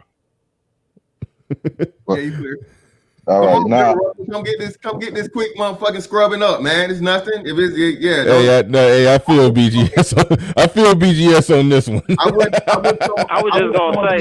was just gonna say the brother's not. I understand your point. Like those things did contribute to the brother being in the predicament that he was in. But I think your message is getting lost by you pointing out the fact that he was a criminal and he was killed. And I think that it's like people are focusing on the fact that he was killed unjustly as opposed to him being a criminal. Yeah, he was a criminal, but even criminals get due process, and I think that's where the argument. Well, no. Wait. Hold on, wait, wise man. No, they don't. Wise man, no, they don't. Again, we just told you in 3 months. What do you mean they don't? I'm going to answer the question, brother. Wait, hold on. Somebody got background noise. RBR, crazy ass. Brother, in 3 months, over 200 black people have been killed by black people. Where was their justice, my man? Where was the justice for again? At least 7 children. At least 7 children. Let me answer your question. Where was the justice? Hold on. Where was the justice and where was the outrage? Again, you can't do this. Is what logic does. Logic says, hey, this is how we think, right? And we take a similar situation and we apply the same fucking parameters to that. The same. All right, hold on, real quick. Fantastic. Hold on, time out. Wise man, if you're not talking, stay muted because I think you got some real bad. I think you got real bad background noise. We can hear you, but people, if you're not talking, stay muted because I can't figure out who got background noise. RBR, I'm gonna give it to you again. So try to hold back on the interrupting. All right, I'm gonna give it back to you. Just Again, be patient. We're gonna let Fantastic finish. And I'm gonna give you the floor so you can go uninterrupted because I do want somebody to give Fantastic some pushback. That's what I did. I hadn't seen it yet. I do need this workout. You know what I'm saying? Look, yeah, that's what I wanted. I wanted somebody to give him some pushback. This faceless chat chirper. Fantastic. Stop comparing police killing to hood killing. Why should I? A killing is a killing, right? A killing is a killing. And you know what the sad part about it is? It's far more hood killing than police killing, like astronomically. That's okay? Not true. That's not true. It is true. RBR, the numbers fucking proof. What are you talking about? All right, we gonna holy shit! Okay. Like, wait a minute. Can I get up there for a second because I didn't actually get a chance to even make my statement yet. David Monroe, who said that? All right, everybody mute up. David Monroe is going. We're gonna go to Wise Man and then Mr. D's. But David Monroe, I can't have everybody trying to jump in at the same time, especially people that got background noise. When I figure out who it is, I'm gonna have to drop you. But what's going RBR? Come on now, don't make me have to drop you. I don't want to play the thank you song on you. God damn! I'm the only one telling the truth. These niggas up here lying about. I just want to respond real quick, and then I drop down for okay. Let me respond to him real quick on that, okay? Because it's probably my background noise, and I just say what I got to say in that bounce. Here's the thing, brother. Yeah, criminals. I mean, if we're gonna go by the country's constitutional laws, everybody deserves due process. I'm not saying that we should justify what niggas do. Justify wrongful killing. All unrighteousness is bad, period. Okay, ain't nobody arguing that. But what I'm saying is, if we're gonna go by the laws of this country, the man was killed unjustly. You didn't have to kill the man. You already had him in handcuffs. Whether he was resisting or not, you just hold him there until he stops resisting. You didn't have to put your knee on his neck. So that's one. So you can't justify the murder of him, just like those killings of those black people in black communities by black people is not justified. None of it's right. So ain't nobody arguing the fact that ain't right. We're saying that what that man did in that moment was wrong. That's all we're saying. No, ain't nobody arguing the point. Okay, dude was a criminal. Okay, prosecute him like criminals get prosecuted. You ain't got to kill the man. Shit. Okay, so then if we was to do the same thing, if we was to get because it's like you advocating street justice, dude. And that's what I'm saying. If we're going to advocate street justice, then why have any laws? That's my No, point. Okay, that's All not how. let me That's get not how respond that to this. works, bro. Yeah, let me respond to this real No quick, and one's then ever said that. No one's again, ever bro, said that. again, bro, right, wise man. I'm gonna drop you down. BGS coming All up. right. oh yeah, but listen, again, brother, you guys, this is how I can tell that you're triggered. Okay, where did I say that? No one has ever said that he deserved to die or that the dude should be excused for what he did. You guys are emotionally fucking triggered. Anytime you hear somebody talk about this and talk about the facts, you guys add things to what people even said. I never once said that the dude deserved to die or he should have been killed or he should be excused or none of that shit. Never said any of that. But you guys keep always adding it to it because that's the only way you can see it out of your emotionality. Listen, man, again, the whole thing and purpose of this is this. The dude, you don't even got the issue with the fucking person as much as you have that with the state. The dude was using a state trained taught technique of restraining somebody on the ground. Okay, that's what he was doing, and that's gonna be part of the reason as to if he tries to get off, he gets off. He's using a thing that cops use again thousands of times, okay, a day. But just because now finally a black dude died from it, again, a black dude that was on fentanyl and had fucking coronavirus, two things that compromised the lungs, and he died from it over a very, very extended amount of time. If you use one as a fair comparison to the brother that got choked out and choked to death in New York, it was fucking night and day. So again, that shows to you, and this and y'all keep talking about I'm being the prosecutor for the thing. This is something similar like y'all niggas did with the thing. Instead of you guys looking at the shit and seeing it from my aspect of what's going to be used against you, and taking for it and was, oh yeah, that's a good point. That's a good point. You could say this. So making a counter, you niggas are too emotional to understand the object of fucking point counterpoint. That's your problem. All right. Yeah. You All sound right. like David All right. Hume right Whoa, now. stop. All right, we about to go to. Oh, I still haven't actually made that. That's we literally going to you. I'm Hey, literally going to you before I go to BGS. We going to David Monroe, Hood Conservative, and then to BGS. So go ahead, David. You got the floor. You got the mic. Real quick, Kashmir Black says, thanks, Bernard, for putting the master teacher on the panel, the incomparable BGS Ipmore. And I like to thank BGS for coming up as well, because I do want somebody to give Fantastic some good pushback. That was what I definitely wanted here. So we're going to go to David Monroe, who about to probably set the shit off too. So go ahead. Go ahead, David. You got it. well, I think Fantastic just brought up a good point. You're not going to argue that the cop is wrong per se, because if you look at the video, it's going to be hard to point out in a frame by frame action where the cop broke training, because he's obviously dealing with an uncooperative suspect. And when Floyd says to put him in the car, at the last minute he starts panicking and gets out, and then he asks to be put on the floor. And the guy that was just speaking, he was saying about, well, if he's resisting, you just hold him in place until backup comes or he stops resisting. And it's unfortunate that he died, but that's what the knee in the back was attempting to do. And if you're going to argue the defense for the cop, you get to pull up his training and the police manuals in these situations. And if you can't prove that what he did is outside of the police manual, it's going to be hard to. In this case, right, this tape just blew a giant hole, not only in the case as a legal matter, but this is not really the story we were presented. This is not the story that everyone was told so they can go out and burn some shit down. So What about, but David, what about staying on top of him when past the point of he's now really not moving, he's not resisting, he's not really doing anything at that point when they're on top of him? What about staying on him for probably like 3 minutes after all of that? But that won't get you a murder charge. That'll get you maybe manslaughter, negligent homicide, something like that. Because a murder charge is what they're aiming for, which is intent to kill. Do you think staying on him after he was completely motionless and like he looked like he was damn near not getting up out of spite? Yeah, but that's I don't really know that. Did we see the whole 8-minute tape of him sitting there? Like how long until after? You did. No, they filmed the whole thing. Yeah, right. So he put him down on the ground. He put him on the ground. He put his knee on. Well, he got on the ground. He put his knee on his back, and at some point the man died. And the question here is not whether he killed him. Is it going to be a murder case? Okay. Well, real quick, Sister George, thank you for the super chat. Appreciate that. And Rowdy Bennett Rowdy Bennett came through. He said, BGS Itmore, are you what?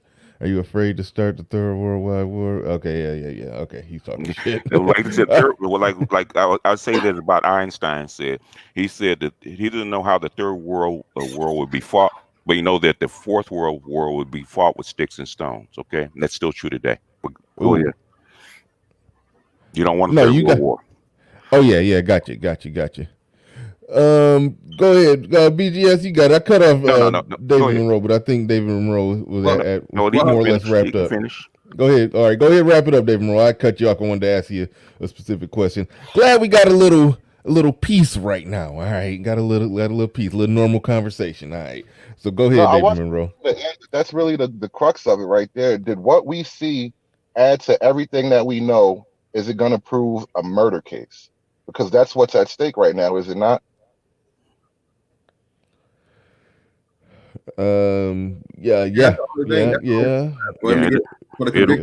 reason you have a murder case is because the Department of Justice from Trump is pushing a murder case. That's the reason, because of what happened. So all cops doing bullshit right now, they're going to get whatever the highest penalty possible. So if the state doesn't get him, more than likely the Department of Justice will get him. So it's either way, because the Trump administration is actually pushing this. That's why you get a murder charge. It has nothing to do with the state. Well, again, that's still a charge, though. The charge doesn't negate or doesn't automatically equal a conviction. And like you said, murder is premeditated, not manslaughter, but murder. They upped it up. So the fact that he was fucking his wife does have something to do with it. They knew each other. Well, where's this fucking his wife narrative come from? Because that's they knew each other. Because his brother-in-law, basically, that rumor's been going around. They worked with each other. Well, again, we can't. I know they work. Hold on. I know they work together, but again, we can't throw out false narratives and not. We're quicker to throw out false narratives than the facts we just seen here. All right, that's the problem. We make this excuse for again the niggas that are the fuck ups more so than we do the fucking dudes that aren't doing fucking fucked up shit. It has nothing to do with fuck ups, basically.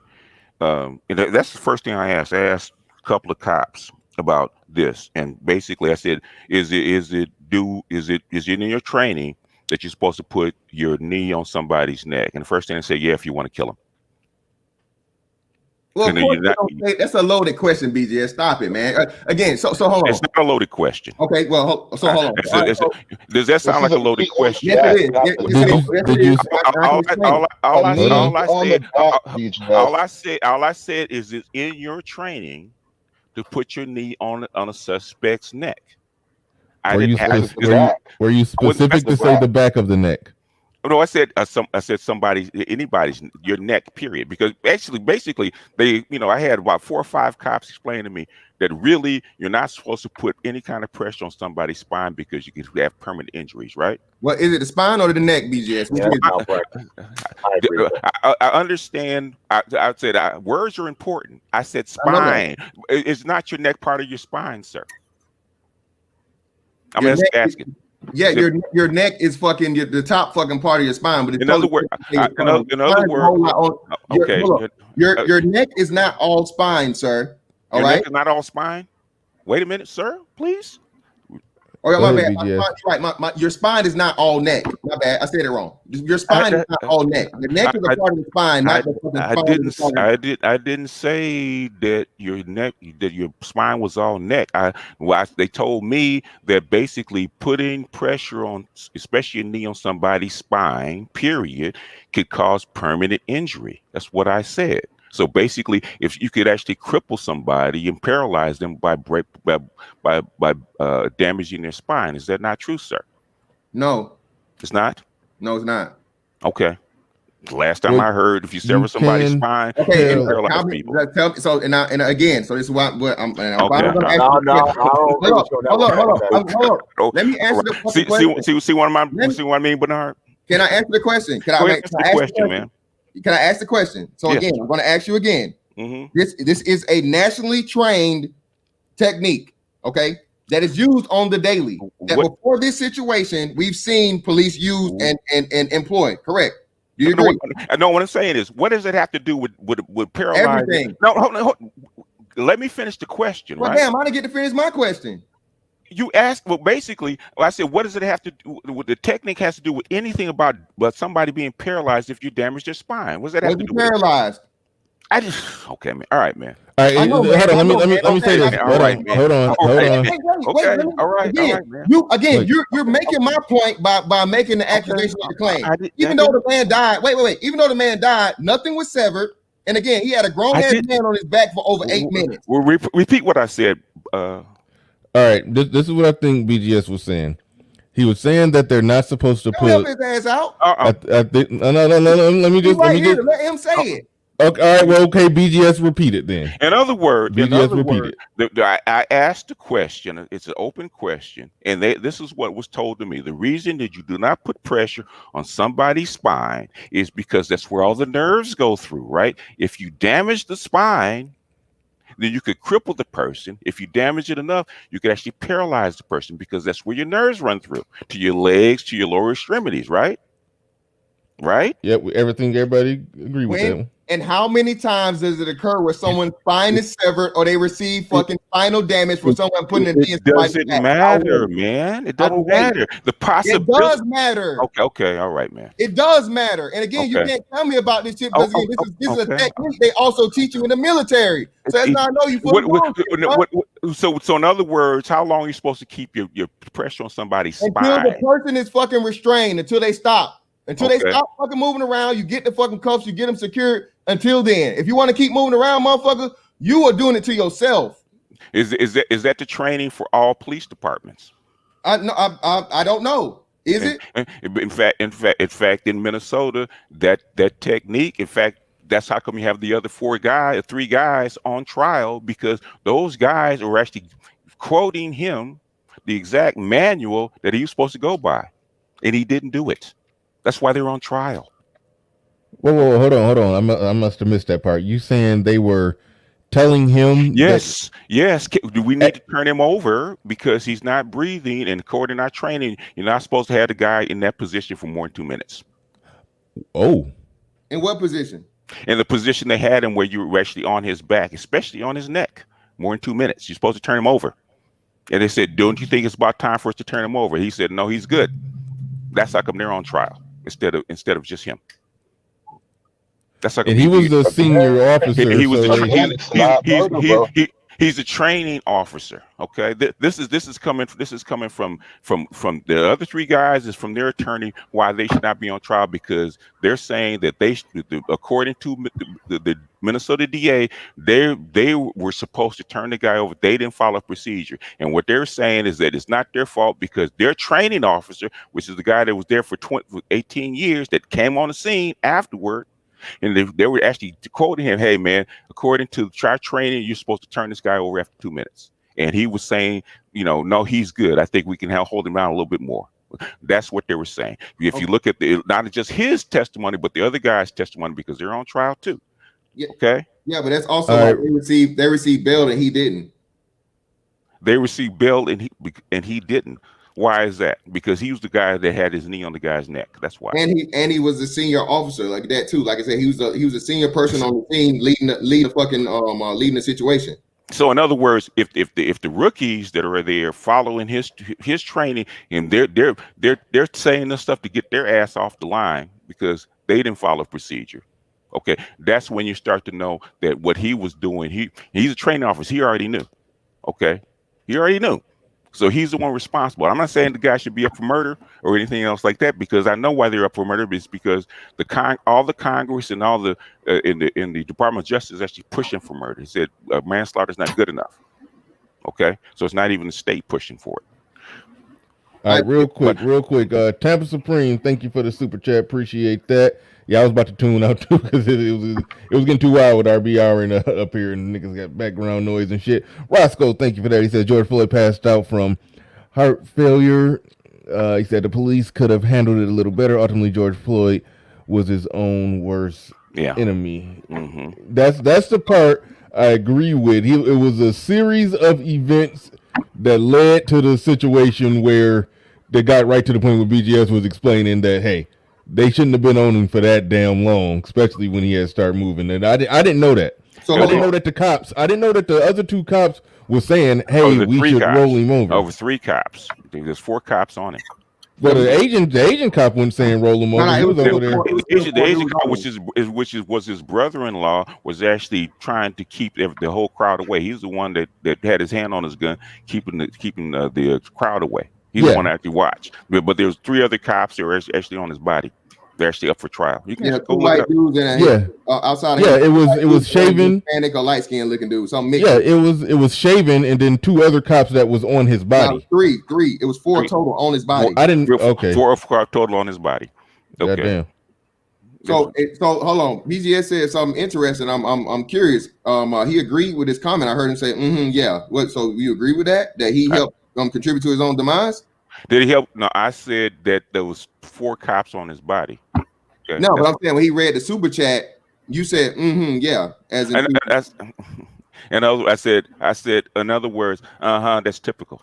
Okay, so you don't think George Floyd contributed at all to his own death? No. Oh no. So him taking the drugs, him resisting arrest. Fentanyl should do the opposite of what you're talking about. No, it shouldn't do the opposite, sir. It's an opioid. Opioid represses your breathing, sir. And I put the link in the chat to prove it. So don't argue with me. Argue with medical, proven medical motherfuckers. In other words, if fentanyl actually does what? Suppresses your nervous system and make you more relaxed. That's what they give you if you're under covoid, right? It's 100 times more potent than morphine. It's opioid. 50 times more potent. No, 100 times. 50. 100. Fentanyl. BGS, I put the link in the chat. I put a link in the chat. Okay, man. Look, dude, I've been looking at fentanyl since 2016. Okay, well, again, you don't outrank medical fucking data. They said 100 times, brother. Go ahead. You can actually go read the documents. They say 50 times, man. But it's all right. Okay, well, I'm not gonna argue over the number. In fact, if he was high enough for fentanyl not to breathe, he wouldn't have been combative at all. Okay. Oh, hold on. Wait, brother. Wait. What else was he on though? BGS. Okay. This is the issue, man. This is the issue. This is the issue. BGS. Huh? Answer the question. What else was he on, BGS? Does it matter? Yes, That's not what killed him. Yes, it does. Why? It matters greatly. Yes. Why? It does. Why does it matter? Can I answer it? Can I answer the question? Can I answer the question? Can I answer the question? I'm not talking, dude. I'm talking to the other dude, so you stop talking. So, okay, it matters because, again, anything you put into your body affects your body, especially the vital organs like the heart and the lungs, right? So again, what he was on was fentanyl, which does what? It fucking makes you fucking everything slow down, breathing, and all this. And at the same time, he's on amphetamines. Amphetamines does the opposite. Which would help do what? Speed up his heart rate. But hold on, it should have balanced each other out. Right? Answer the question. No, it's not gonna balance each other out, brother. And really? Let me explain it. I'm gonna help you out. Okay, you're a doctor. Okay, go ahead. Don't have to be. I don't have to be a doctor, man. You play one on TV. Are you fucking like? What's your qualification? You play one on what's TV. What's your qualification, sir? Huh? What's your qualification? I actually had other than you. So as I was saying, if you pay attention to like middle school science, school me, nigga. I will, nigga, if you shut the hell up, old ass nigga. I'm not, dumb motherfucker. Go ahead. Go ahead. All right, let's go one at a time. One at a time. I said, brother. All right. Oh, thank you. Go ahead. I'm trying to get to it, man. Give me the time. All right. So listen, what happens is this. Your heart works how? Your heart needs what?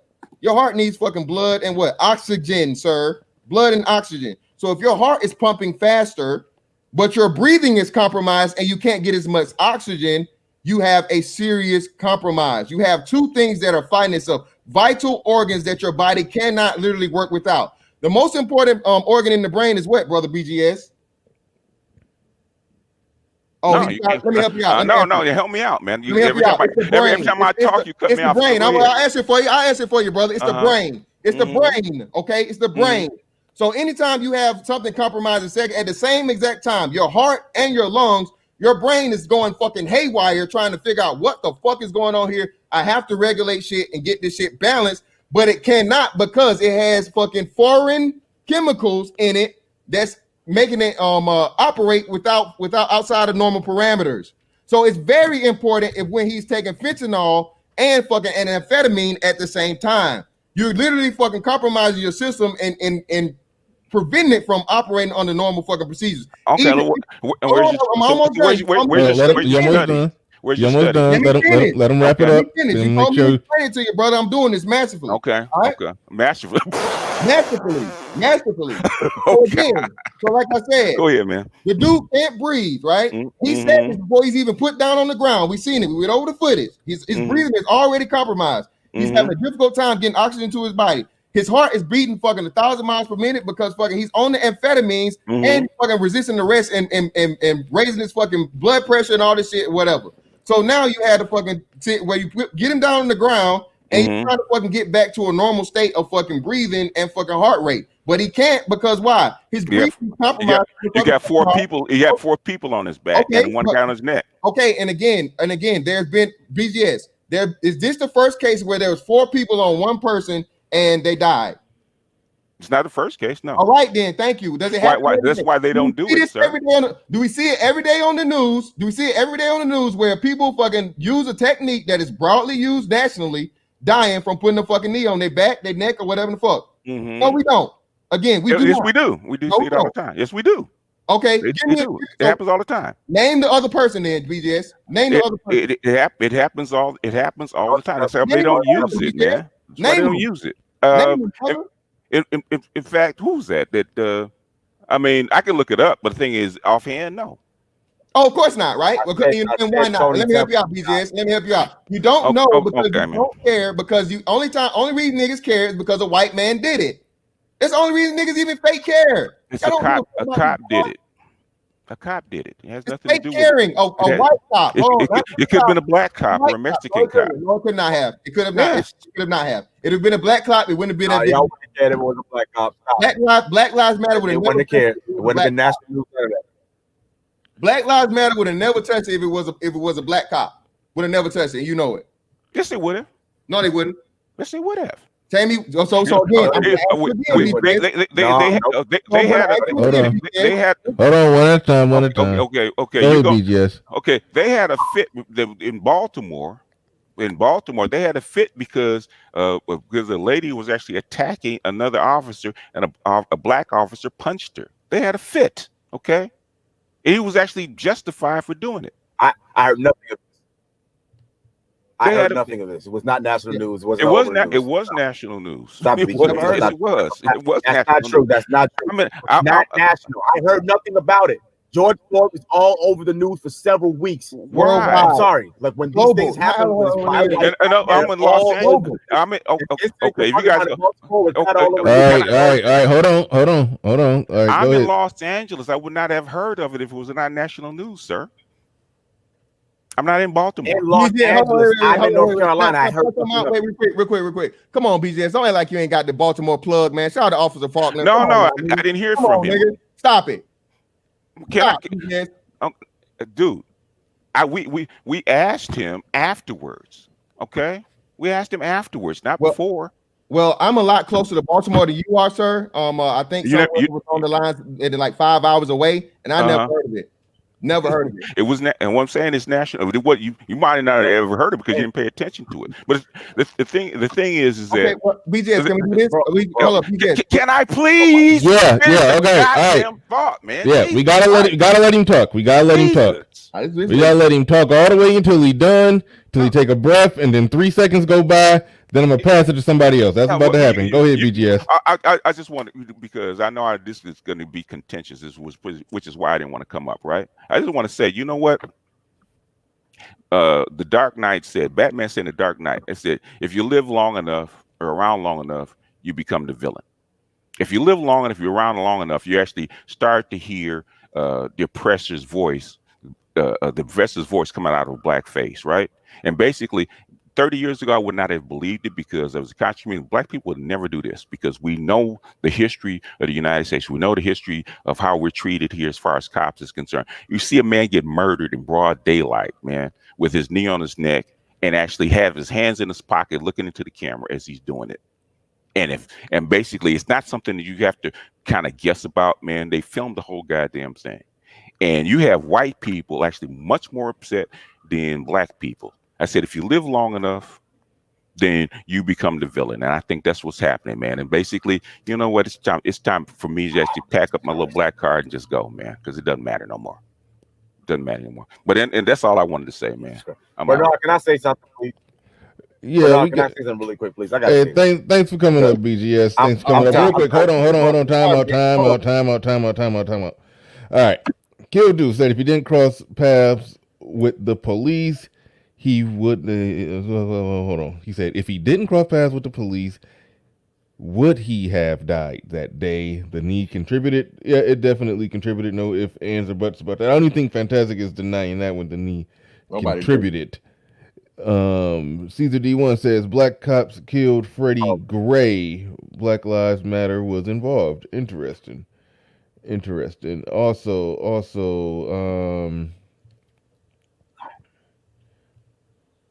Also, Male Enlightenment TV says BGS is right. That was national news. Okay, so all I'm asking is this. Okay, give me the name. Thank y'all for those super chats. Before he left, I was going. All right, so this is what I need. Male Enlightenment TV seen it. Okay, BGS seen it. I didn't see it. Give me the name of the person. If everybody else, hey, I mean Bernard, this your shit, Bernard. So I'll ask this: if you really truly heard of it, and a lot of these niggas about to lie though, and a lot of these niggas finna lie. But if you heard about what the hell BGS was talking about, put a 1 in the chat. And if you never heard of it, put a 2. I never heard of it. I legit hadn't heard of it. Okay, cool. So all the other ones all the other ones that were done by white folks are the ones you hear, like Eric Gardner. Again, like I said, I knew about those, and they go for weeks on end. I knew about the Freddie Gray shit. I knew about the Freddie Gray shit.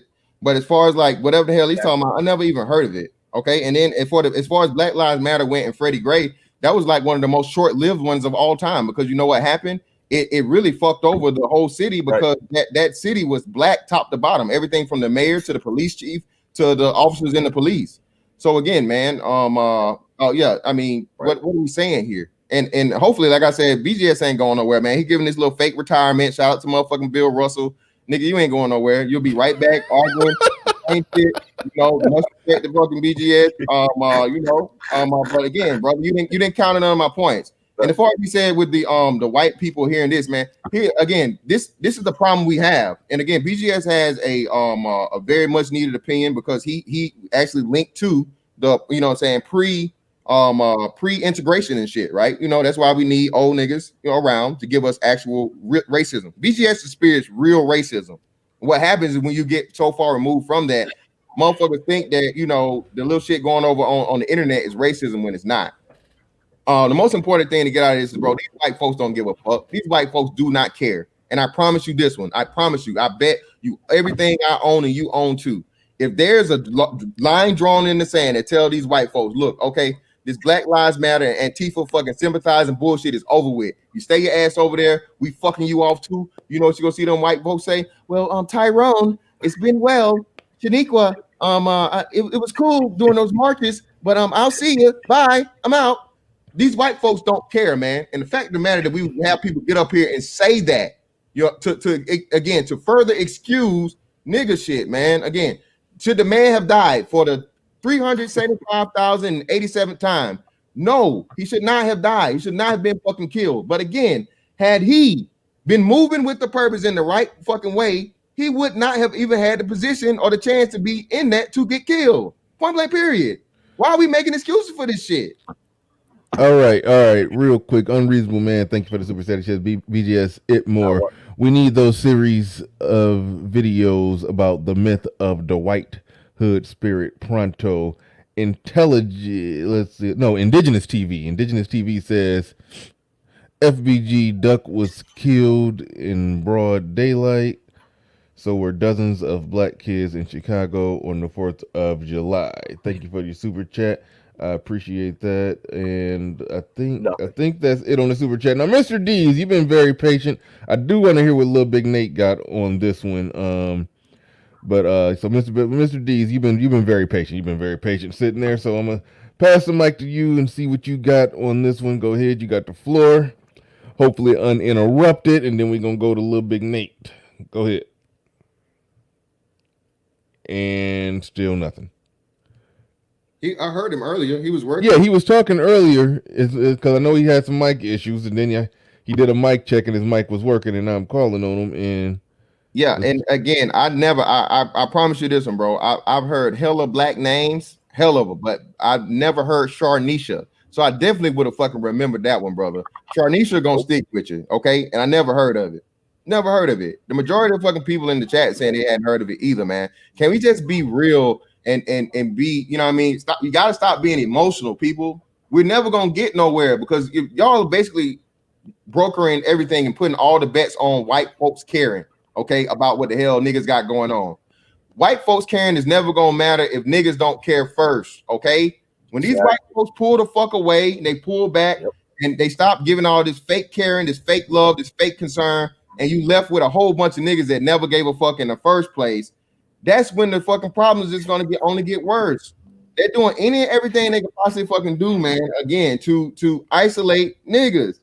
Again, like I'm saying, should the dude have died? I have to keep fucking saying this, I guess, every sentence now. I've never once said that nigga deserved to die. He got what he deserved. Yeah. Kill the nigga, kill him. I've never said that, brother. But what I can say is this. I'm going to show my sons, look, this is what you don't do. The fucking police come and they motherfucking want to take you into custody. You simply go into fucking custody, go to jail, get booked, processed, call me, I'll place your bond, you live your life, we fight the case, and so on and so forth. Shout out to Ramil. The dude actually had a fucking thing because you know what? He could have got off on all charges because they did an illegal search and seizure, right?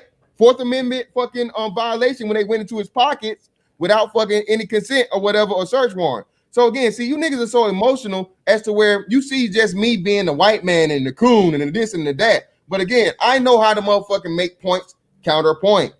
Everything I'm saying is something you could use to motherfucking better your situation if on some serious next level shit. But because niggas can't get past the emotionality of it, all they saying is me, oh, you talk about that white man that killed. And let me say this real quick too. Man, are we gonna I'm sick of this shit. I'm sick of this fucking shit. I'm gonna do it, bruh. Well, a nigga does not become a saint when he die. I'm sick of this shit, bro. A nigga can be the biggest drug dealer, killer, fucking gangbanger, all this shit. And then the nigga get killed doing some nigga shit, right? Or he get killed. Oh, he was so good, man. He was good people. He was, you know, he ain't bothered nobody. Halo and wings. Y'all call Mr. Fantastic. Mr. Fantastic. Y'all know this nigga dead bodies.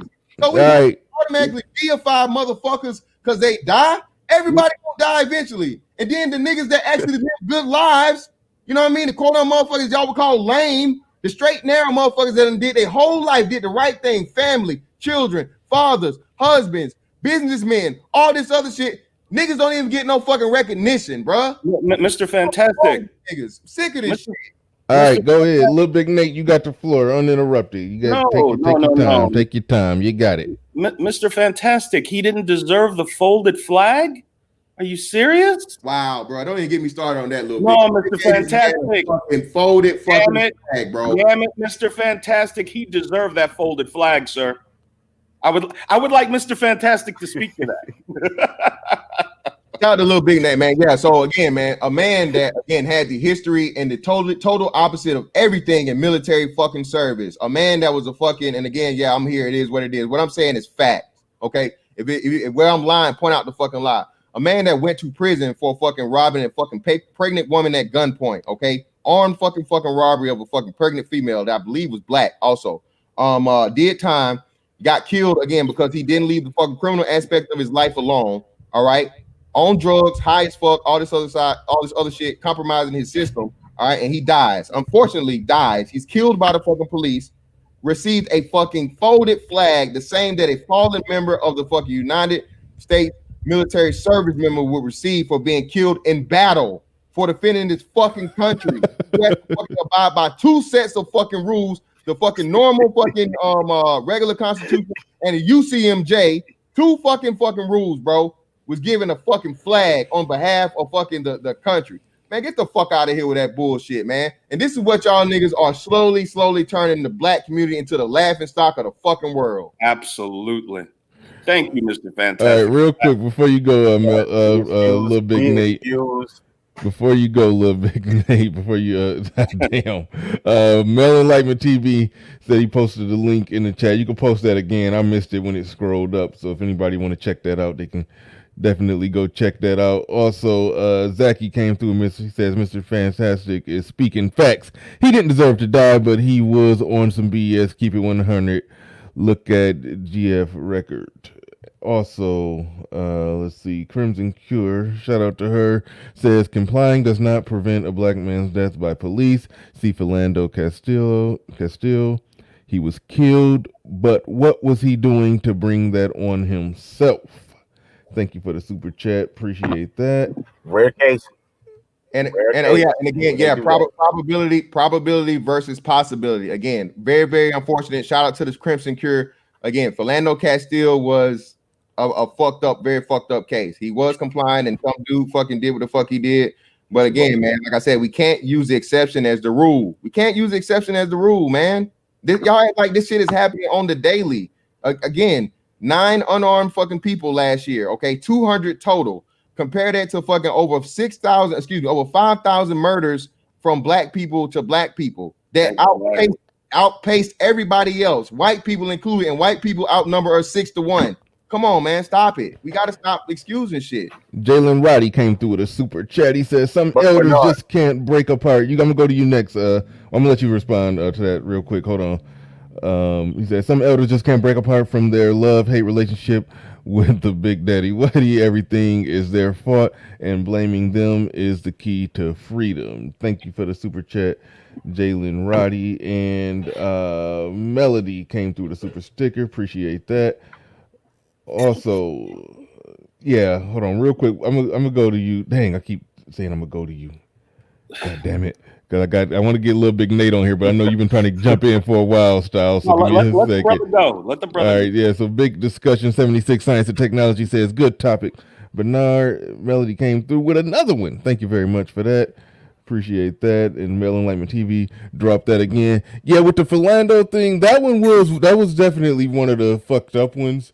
It did seem to be the case that when he was when he was reaching for his wallet while explaining that he had a gun, and the cop overreacted. Like, I mean, yeah. So I felt like the cop should have got some time on that one. To me, on that one, you that damn jumpy. You shouldn't be a fucking cop. And to be honest, Bernard, Bernard? When you feel like that was far more fucking egregious and gruesome than and not trying. I know you niggas you're already triggered, so fuck it.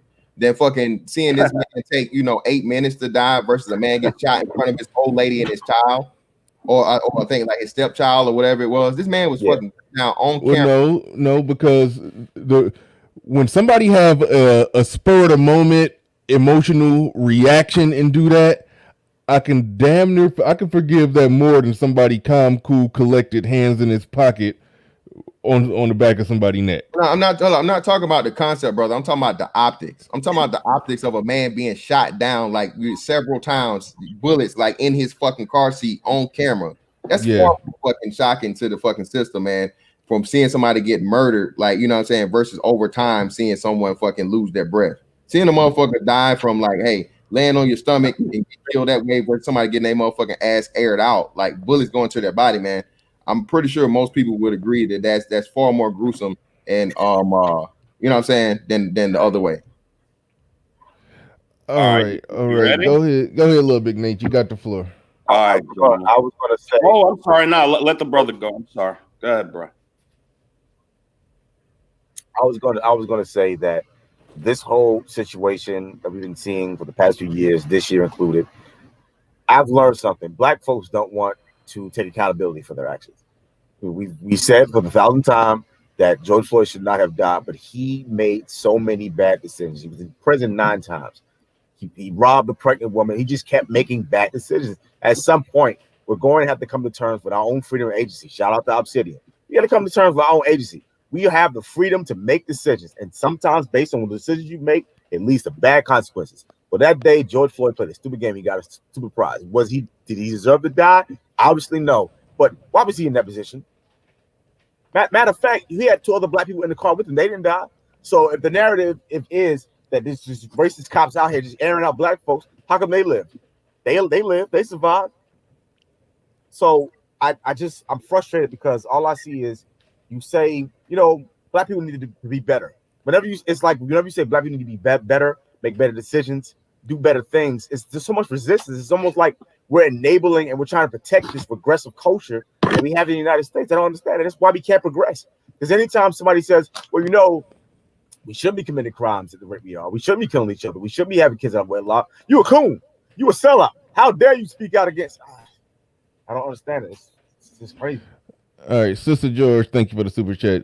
She says, so did the majority of black men murdered by the police deserve it? That question is who said that? Again, let me explain it like this, okay? 25% of the people that the police kill are black. That means 75% of the people they kill are not black. And it's like a less than 1% conviction rate as far as them actually getting sentenced and doing time in prison, like we saw with Amber Geiger, like less than 1%. So when you say, I reject the premise on a lot of the shit when it comes to that. You can look at it case by case and say this one was wrong and that one was wrong, and the shit normally goes viral when something really wrong happens. But if you take the time to go look up, all the police murders that get put on the internet, whether it's black, white, or whatever, you're gonna find out that the majority of the time, the police was not in the wrong for pulling the trigger. The ones where he was in the wrong or borderline in the wrong, those are the ones that go viral. And we take those and we extrapolate that to the totality of the numbers. You make the exception the rule, and that's what niggas do the worst. Niggas can't word well. Niggas can't math well. Again, get out your feelings. Get out the fucking what's name. The stats prove this. Oh, well, them the white man stats. Them the white man stats. Well, brother, you got it. You can never win with niggas. All right. There's literally a video. It's not exactly caught on video. Well, part of the incident is on video of 2 black cops open fired on the car, and I don't think they had good reason to open fire on that car. But they open fired on the car. I think they shot the white dad that was in the car and killed his 6-year-old boy. Yep. A 6-year-old autistic boy got killed by 2 black cops. Those black cops are free. Like police. So right. And nobody abandoned anything. Exactly, Bernard. You're not supposed to talk about that. Can I chime in, Bernard, right now? Yeah. Go ahead.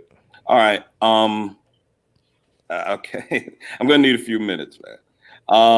Shout out to the panel, Mr. Fantastic, all the other gentlemen. Appreciate you letting me on, Bernard. I came in about 15 minutes ago into the conversation, and this is what I know about the incident. First of all, when we talk about did George Floyd deserve to die, let me say, just like I know Mr. Fantastic's been saying, absolutely not. He did not deserve to die that day. Now, let me explain something to you folks. According to the New York Post, in 2007, George Floyd committed a robbery. In 2009, he was sentenced to 5 years. It's the robbery where he robbed a pregnant woman. If you hold a gun to my pregnant wife's belly, the nicest way you're going to die is with somebody's knee on your fucking neck. Okay? For all of you whose hearts are bleeding for this gentleman made his decisions in life. Okay? The gentleman, again, did not deserve to die that day. Okay? The gentleman the police officer that killed him should face the full brunt of the law, up to and including life in prison, if the prosecutor can pull it out. Now, we all know the name of George Floyd. How many of you know the name DeVell Gardner? Do any of you in the chat know who DeVell Gardner is? I bet you don't, especially you leftist blacks. You won't know DeVell Gardner's name because he was not killed by a white man. You Negroes, you speak to his supremacy because the only time you get mad is when one of him kill us. You're buying into the idea that he is supreme, because when we kill each other, you could care less. But when he kills us, oh my God, it's time for us to mobilize, and tens of thousands of people's in the street. This is the height of stupidity. It really is. You don't know who DeVell Gardner is? Well, I'll tell you who he was. He was a 12-month-old black boy in Brooklyn sitting in his stroller over the 4th of July weekend. His grandmother had a barbecue, and a young black man, single mother raised, I absolutely fucking guarantee it, drove by, shot indiscriminately into a crowd of people celebrating the 4th.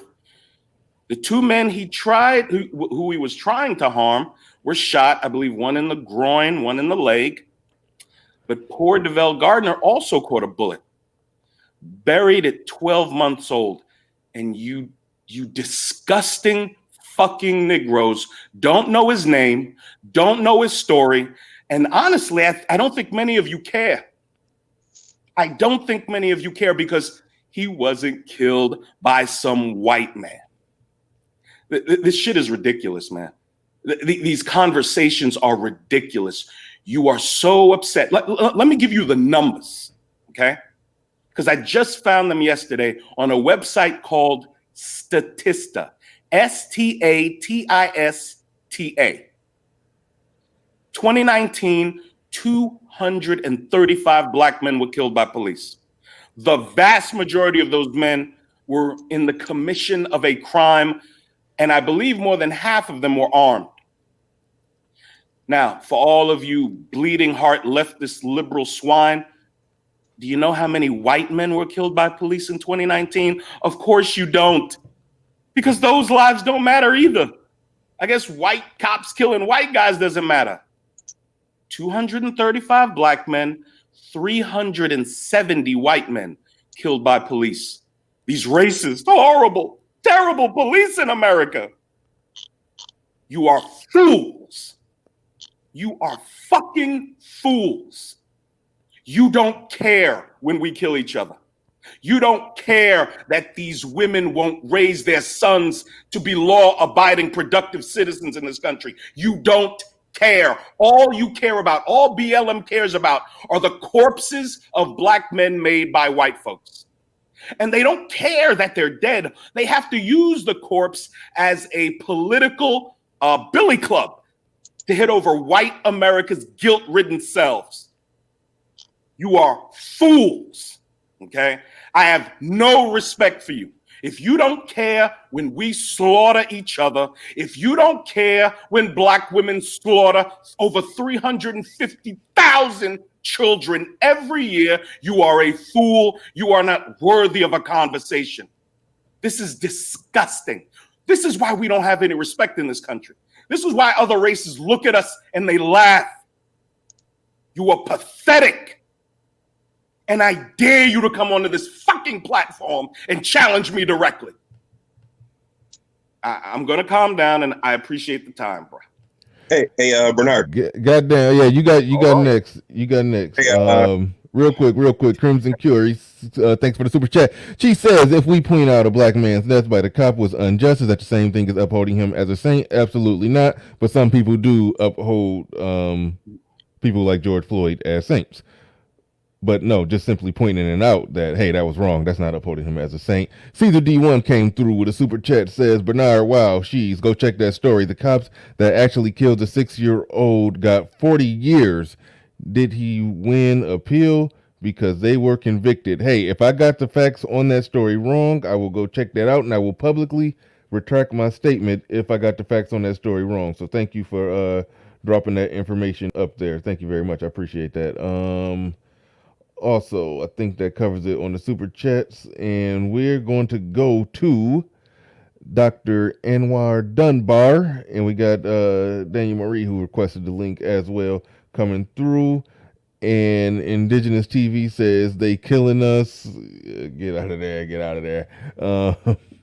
So all right, Dr. Anwar Dunbar, you got the floor, you got the mic. Go ahead. Damn, right. little big Nate dropped that fire again, man. When you gonna start your channel? Quit bullshitting. But anyway, Doctor. The Little Big Nate show is coming very soon. All right. That's the name of it. And when I launch it, I will launch it on Bernard Riley's program. I promise. Yep, I got you. Doctor, all right, Dr. Dunbar, you got the floor. Go ahead. Hey, greetings to the panel. I'm gonna be quick because I'm on a work break. Little Big Nate, that's kind of hard to follow up. Right. No, bro, do your thing, man. Fantastic. Hey, I just want to say, from a pharmacologist, you and BGS were both right. It's 50 to 100 times more potent than morphine. I'm looking at the NIH website.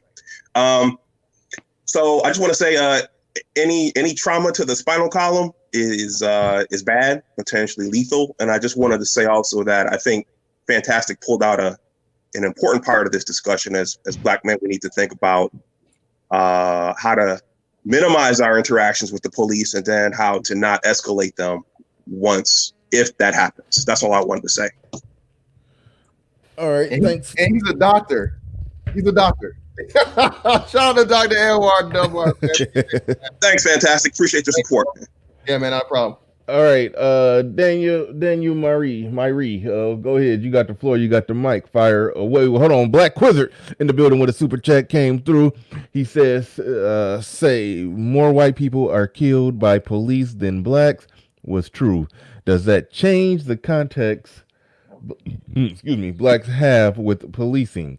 Does that mean families, communities that suffer a death don't have the right to come? Can I address that real quick? Nobody said that. Black Quizzard, my man. No one said that. No one ever said that. Jesus Christ. Again, man, listen. Yeah, man. Do y'all really, man, we got to take this into consideration, man. Listen, do you guys understand what you're doing? You niggas are flipping, contorting, finding any and every way, man, to turn. No black man on this platform has ever said, you know what y'all didn't have? What was y'all smoke for the black women of YouTube or black YouTubers like, fuck him, let them white folks march for him. Y'all didn't give them bitches this kind of fucking heat, okay? I've never seen a black man once say this man deserved to die. Please stop fucking putting the fucking words in my mouth or anybody else. I'm simply pointing out to you, if you are responsible and accountable and you carry yourself in a certain fucking manner. I am 36 going on 37 years old. You know what I've never ever had to worry about? And I'm a big ass motherfucking black guy, okay? Me and fucking George Floyd's fucking dimensions fit up very, very similarly. You know, one thing I've never ever had to worry about, okay, was getting fucking manhandled, wrestled, or threw on the ground to the police. I've been fucking taken into custody before. You know what I did not do? I wasn't high on drugs, and I didn't fucking resist fucking arrest. They told me, hey, Mr. Such and such, Mr. Fantastic, you have a fucking warrant for this, and this. Oh, damn, I have a warrant. I had no idea I had a warrant. Well, yep, they say you got a warrant. It's a fucking felony warrant. We'll have to take you in to see what's going on and figure this shit out. Well, hey, by all means, man, not a problem. Let's do this shit, get it over with, and do what the fuck we need to do. You know what I didn't do? I didn't go on for fucking 20 minutes fucking arguing, wrestling, fighting, and all this other shit to get my ass thrown on the ground and a fucking knee put in my neck. Why the fuck can't fucking George Floyd or anybody else make the same decision? When the fuck are we gonna start being men and demand better of each other? Again, you're setting the bad precedent for the men to come after us. That's why you keep getting these young black dudes again, keep getting fucked off. Instead of us being men and fucking having fucking accountability and responsibility and making a code, a standard that you fucking abide by, it's just do whatever the fuck you do and then say, I ain't do nothing. Get the fuck out of here with the bullshit. This man caused all of this. Point blank period. Beginning to end. The result was fucked up. Yes. But again, cause and effect. You learn this shit in elementary school. Why is this hard for niggas to motherfucking process as grown ass adults? Shit. And also, people would suggest I'm emotional. You may want to become more familiar with the English language. There's a difference between emotion and passion. I'm extremely passionate about these subjects. I have a couple of children. I have a son 22 years old, and we've had several conversations about how to interact with the police. And again, if I'm so wrong, I would love for you to step up and entangle with me directly, and let's see how that works out for you, folks. A group of men raised without guidance, structure, and discipline are going to have a very adverse attitude to a society that demands that men act within certain parameters in life. The society itself has consequences and structure and disciplinary actions for men that don't want to live in that type of society. And unfortunately, largely Black men have no experience in those type of environments because we largely grow up without our fathers. And that's all I got. We got a new brother on the panel, so. All right, yeah, we're going to go to Daniel Myrie, then we're going to go to Sean Styles. I know he ain't said nothing in a while, so go ahead, Daniel Myrie. You got the floor, you got the mic. What's up, fellas? How y'all doing? Can y'all hear me? Doing good. Yeah, you coming through loud and clear. I just want to say something real quick. For all y'all dudes calling Lil Big Nate and fantastic sellouts and all this stuff, y'all should be thanking them. Because in the Black community, there's a big problem. We're having Black men dying every day, and y'all seem not to care, but only when the white man does it. A life is a life. It doesn't matter who takes it. A life is still a life. And I'm sorry if I'm upset and too passionate, but I'm sick and tired of this crap. Why do y'all keep gentrifying criminal activity? When the dude goes to jail, y'all celebrate it. When he gets out of jail, y'all celebrate him. But when the dude goes to college, learns a trade, wants to do something in his life, y'all call him a sellout because he's doing well. I'm sick and tired of y'all niggas, man. I'm tired of it. Yeah, you niggas. Do y'all want better? Oh, I'm sorry. My fault. Oh, my fault. You good. Do y'all want better for the Black community or not? Because if y'all keep having the same bullshit mindset, then you know what? You might as well consider it dead.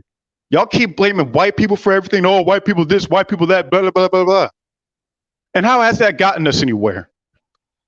Where? It's disgusting. It's disgusting to watch men make excuses. Making excuses is effeminate. It's like putting on a pencil skirt. You niggas making excuses, you might as well go put on a pencil skirt. For real. And real quick, oh, my fault. And real quick though, my mom tried to instill that what? My mom tried to instill that blame all white people thing. I didn't go with that. I did not go with that mess. Because that's not going to get me nowhere in life. I make decisions, and also I want to point this out. I'm in the military. I serve in the United States Air Force. There are rules that we have to follow. And if you do not follow the rules, then you'll get kicked out. So if I do something stupid and I get kicked out, I can't blame the white man for that. That's on me. I made that stupid decision. We got to take responsibility for our actions. And for the same reason, here's the funny thing, Mr. Fantastic and everybody on the panel. These niggas keep talking about, oh, the cops are bad, the cops are bad. Oh, okay. If y'all really feel that way, then don't put yourself in that situation to get you in those things. It's simple since y'all feel that way. But no, it don't matter what anybody does. Y'all keep gentrifying the criminal activity. Y'all don't give a fuck. And y'all be kissing all these. Go ahead. I'm sorry. This is also the reason why the manosphere doesn't grow. This is why the manosphere doesn't grow, gentlemen. I've been coming to this space for about 2 years. I love so many of the platforms and the brothers and the commentary. And, about a month ago, I started coming on and making my voice heard also. But I don't know how old the manosphere is. I think this iteration of it, 2.0, is 5-7 years or something like that. There should be 500,000 Black men tuning in every day to get their news, to link up with the brothers whose perspectives they agree with, to get direction on things like entrepreneurship, how to maneuver their relationships with women, all. But how many Black men tune in every day to this space? I'm not privy to the analytics, but I would suggest probably less than 100,000 tune in every day. And part of the problem is some of these brothers are tuning in, wanting inspiration and direction, and they hear the same old failure-loving, failure-promoting, leftist nonsense bullshit from a group of Black men that are supposed to be. Why do you think that is? Because we're our mother's son. Culture. That's Officer Tyson. It's the culture. We are our Okay. culture. Okay. Who just set the culture? Who just set the culture? Was that Sean? Yes, I believe so. Okay, me. Stop. I agree. So, actually, there's somebody in the middle who hasn't spoken yet, so I'll let them go. No, you can go ahead. What up, Ramil? What's up, Ramil? How you doing, brother? So, Hold on, all I was gonna say is this, somewhat away from the topic that made me come up was I've been reading this chat and this is unreal. So I'm gonna address some of these points. One point that was made was, yeah, but when crime is done amongst one of us, because I don't like that B on B term myself either. Those criminals are convicted, but the cops are let go. And I guess my reply to that is this. It's a case-by-case basis. Nobody is saying that police are all right here. And I just hate how some of us make that dumbass leap or what have you, that if you are litigating a video, going through it, okay, right here, he could have chilled. You're saying, oh, they should have murdered him. I mean, why do we jump off on that cliff at times for the umpteenth time? That's what women do, sir. That's what women do. This extreme. Niggas are too emotional. Niggas are too emotional. I'll let the mic pass around. Go ahead. No logic, no reason. Fantastic. Fantastic. Yeah. You was trying to share something. If you want to bring that back up, you can share it. Go ahead. Listen, man, let me help y'all out. Bro, this literally happened to me yesterday. I was on shout out to Jessica X. I was on Jessica X's panel and I had to drop down on the panel because I'm like, man, what the fuck going on around here, right? So I of course look and I see all the yellow tape and all this good shit or whatever, and I see what that good old forensics van. So you know what forensics means? That means somebody dead as a motherfucker. All right. So this is literally, bro, not even 1 minute away from me. Okay, let me share this shit. All right, and it's of course niggas on niggas. All right. And you know how many of y'all gonna fucking bat an eye or care or this story is even gonna make it anywhere? It's not. It's never gonna make it anywhere because it's niggas. All right, because it's niggas.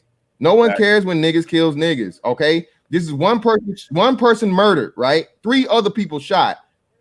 So where is the issue and the problem? Where's you guys smoke for this? Why aren't you guys hunting this shit down and talking about this? You know why? Because there's not white people involved, so you don't fucking care. Hold on, let me scroll it up for y'all. There we go, right there. All right. Here we go. Norfolk, Virginia. Police say 1 man died, 2 others were injured Thursday evening in a triple shooting. Triple.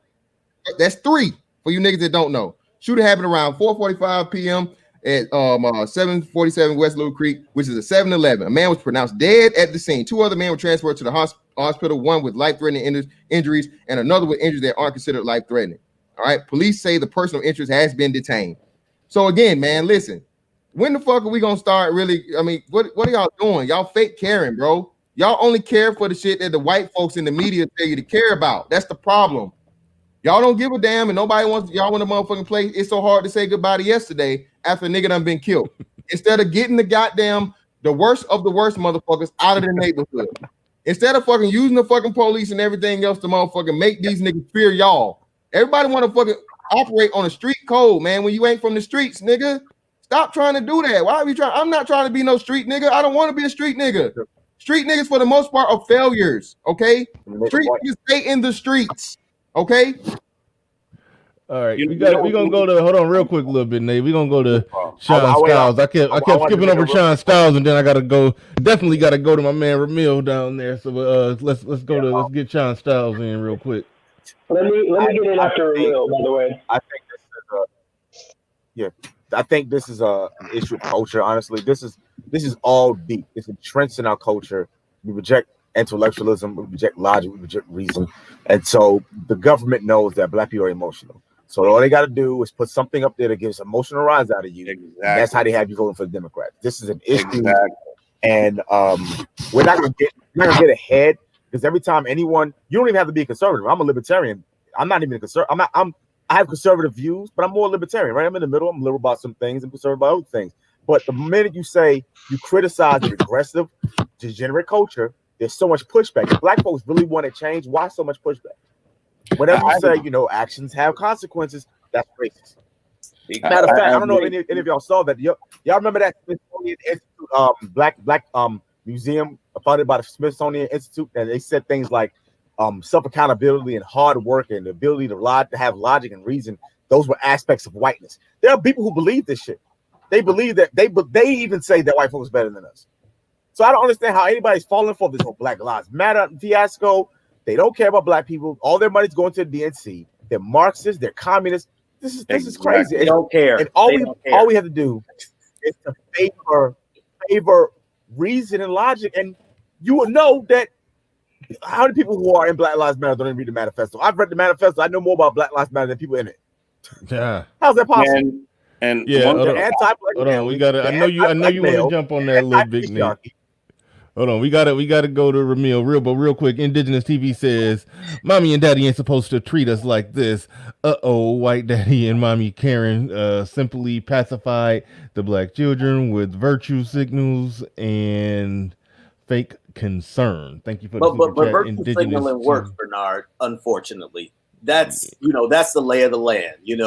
Hey, take this picture of me giving this homeless man some money, and then I can post this on my social media. That's how dumb many of us have gotten. Go ahead. It's a lot of that going on, and somebody's saying drop the link. I'm gonna drop the link real quick, but go ahead, Ramil. No, Ramil got the floor. Go ahead, Ramil. Go ahead, bro. What's up? Can y'all hear me? Yeah, we can hear you. Coming through good. Go ahead. All right, cool. I don't understand what the argument is. I was the first one that, before Candace Owens, before everybody else, I was the first one to say, why y'all marching for this nigga? All right, 45-year-old drug addict who wasn't about shit. Now, as far as the death wise, come on, man, we gotta stop playing. I'm not going to be an echo chamber. Everybody else already hit on it. The nigga was acting a fool, dog. I'm tired of seeing all these videos when the police pull up. You hear all these videos and you watch the video and you watch the nigga do some stupid shit. Like charge the police or do some stupid movement or something. Like, dude, shut the fuck up, be still, give your ID. If they do something wrong, you have a lawsuit. Right now, I got a lawsuit pending against the Missouri, I ain't gonna say the county, right now against the police. Because when I started acting better and got out that stupid ass street life, I didn't come in contact with the police. But when I did this year for the first time in 5 years, they lied on the police report. Guess what? I got everything on camera, got the lawsuit going, for to get this bag about their ass. That's how you get your justice. Thank you. Acting the fool. I'm finna get the bag up off these niggas. Y'all niggas wait for these white folks to treat you right. Man, fuck that. These white folks are never going to treat you right, walk away alive and hit them in their pockets. But that requires patience. Niggas got the patience. So you want the goddamn automatic benefit from the jump. They're white people. They're not going to treat you the same. Okay, they're just not. It's not in the system. Their ancestors killed people and built this shit, so their kids gonna get the privilege. If you're mad about that shit, get your money right so that you can fight back. That's the only way you can do that in this system. It's through economics and power. All this crying and shit, I let you niggas do that shit. I don't really like to talk about this shit no more, but I seen y'all over here. It was litty, so I had to come through. But y'all niggas quit crying, man. You look like bitches. Niggas, bitch ass shit, dog. Fight with your money. All right, these police, they not that smart, yo. Let them hang themselves. Let them do some stupid shit and take the police report. They gonna lie. They gonna do all that shit. Come back in court, expose their ass, and then win the case, and then get the lawsuit cracking. I'm saying that nigga George Floyd, y'all niggas doing too much. That nigga was a nobody, dog. That nigga was a fucking nobody. Hey, he got a flag. Hold on, real quick. Hold on, real quick. I love what Ramil said. How he said he had his interaction with the police, kept his cool, let them do some bullshit. And now he's fighting it the legal way, like an actual normal fucking person. Yeah, I beat the case already. That's where it's at, and that's one thing I've always said. Because if you fuck around and get some money off them for the shit, that's why I say we don't live in a system of white supremacy when you can use the system to sue them and get money from them when they get caught trying to be white supremacists. Niggas don't know the law. Niggas don't know the law. And that's why, hold on, real quick. Like I said, that's why I shouted Ramil out. When those cops went into his pockets without him being his Miranda, and we watched the whole thing, his Miranda rights weren't written. He wasn't told that he's being detained or he's under arrest or none of that shit. All right, and they went into his pockets and did a questionable, if not illegal, search. Could have got all of that shit thrown out, bro. All of it. And they got the bag on top of it. It was all on camera. Like, look, man, these police, they're dumb. They're not that smart, but they're not going to kill you for no reason, dog. Just give them enough rope to hang themselves. Here you go. Here's my ID. Blah blah blah. That's why I said you have a car. You can have a dash camera. All right. You need to always have your phone recording. Dude, it's easier than ever to fuck these niggas up. These cities are paying millions upon millions of dollars upon police misconduct every year. But you guys are so emotional you can't even wait to get your bag. And when I get my check, I'm gonna show all you niggas. This is I already beat it was a weed possession. Nigga lied. Nigga, the weed was found on the bitch in the car. Nigga lied on the report, didn't even mention the bitch. So that's why I beat that case like that. These police are dumb. Like, I'm about to go grab the bag from these niggas later this year. Okay, that's how you do this shit, man. This crying stuff, this emotional stuff, it does nothing. Niggas is tripping. This is not in this system. Hold on, real quick. In this capitalistic system, you have to play by the systematic rules. Okay, you can't just cry and scream. This is why we don't. That's why we've been in this country for 400 years, and we don't have shit. Because you always crying and screaming. Like that shit burning gets shit old. down too. That shit is not how you get things done. You have to do it by the books. I'm sorry, guys. If you don't like it, you should be mad at your ancestors because your ancestors let these niggas take over. So now you got to deal with the consequences. But that's cool because it's not all bad because you have an opportunity to make it come your direction with the lawsuit. The course was for you too. Black men only want to be the defendant. Black, you don't have to just be the defendant. You can be the plaintiff. You can go and initiate a fucking complaint against the city, the state, the police. You guys have this power, but you can't. Right. You don't find that out when you crying all the time, man. This shit, I'm just sick of black men crying. I know the hoes don't cry. I expect them to do that. I'm sick of black men out here looking like hoes crying over some shit. When you got a whole system that you can buy.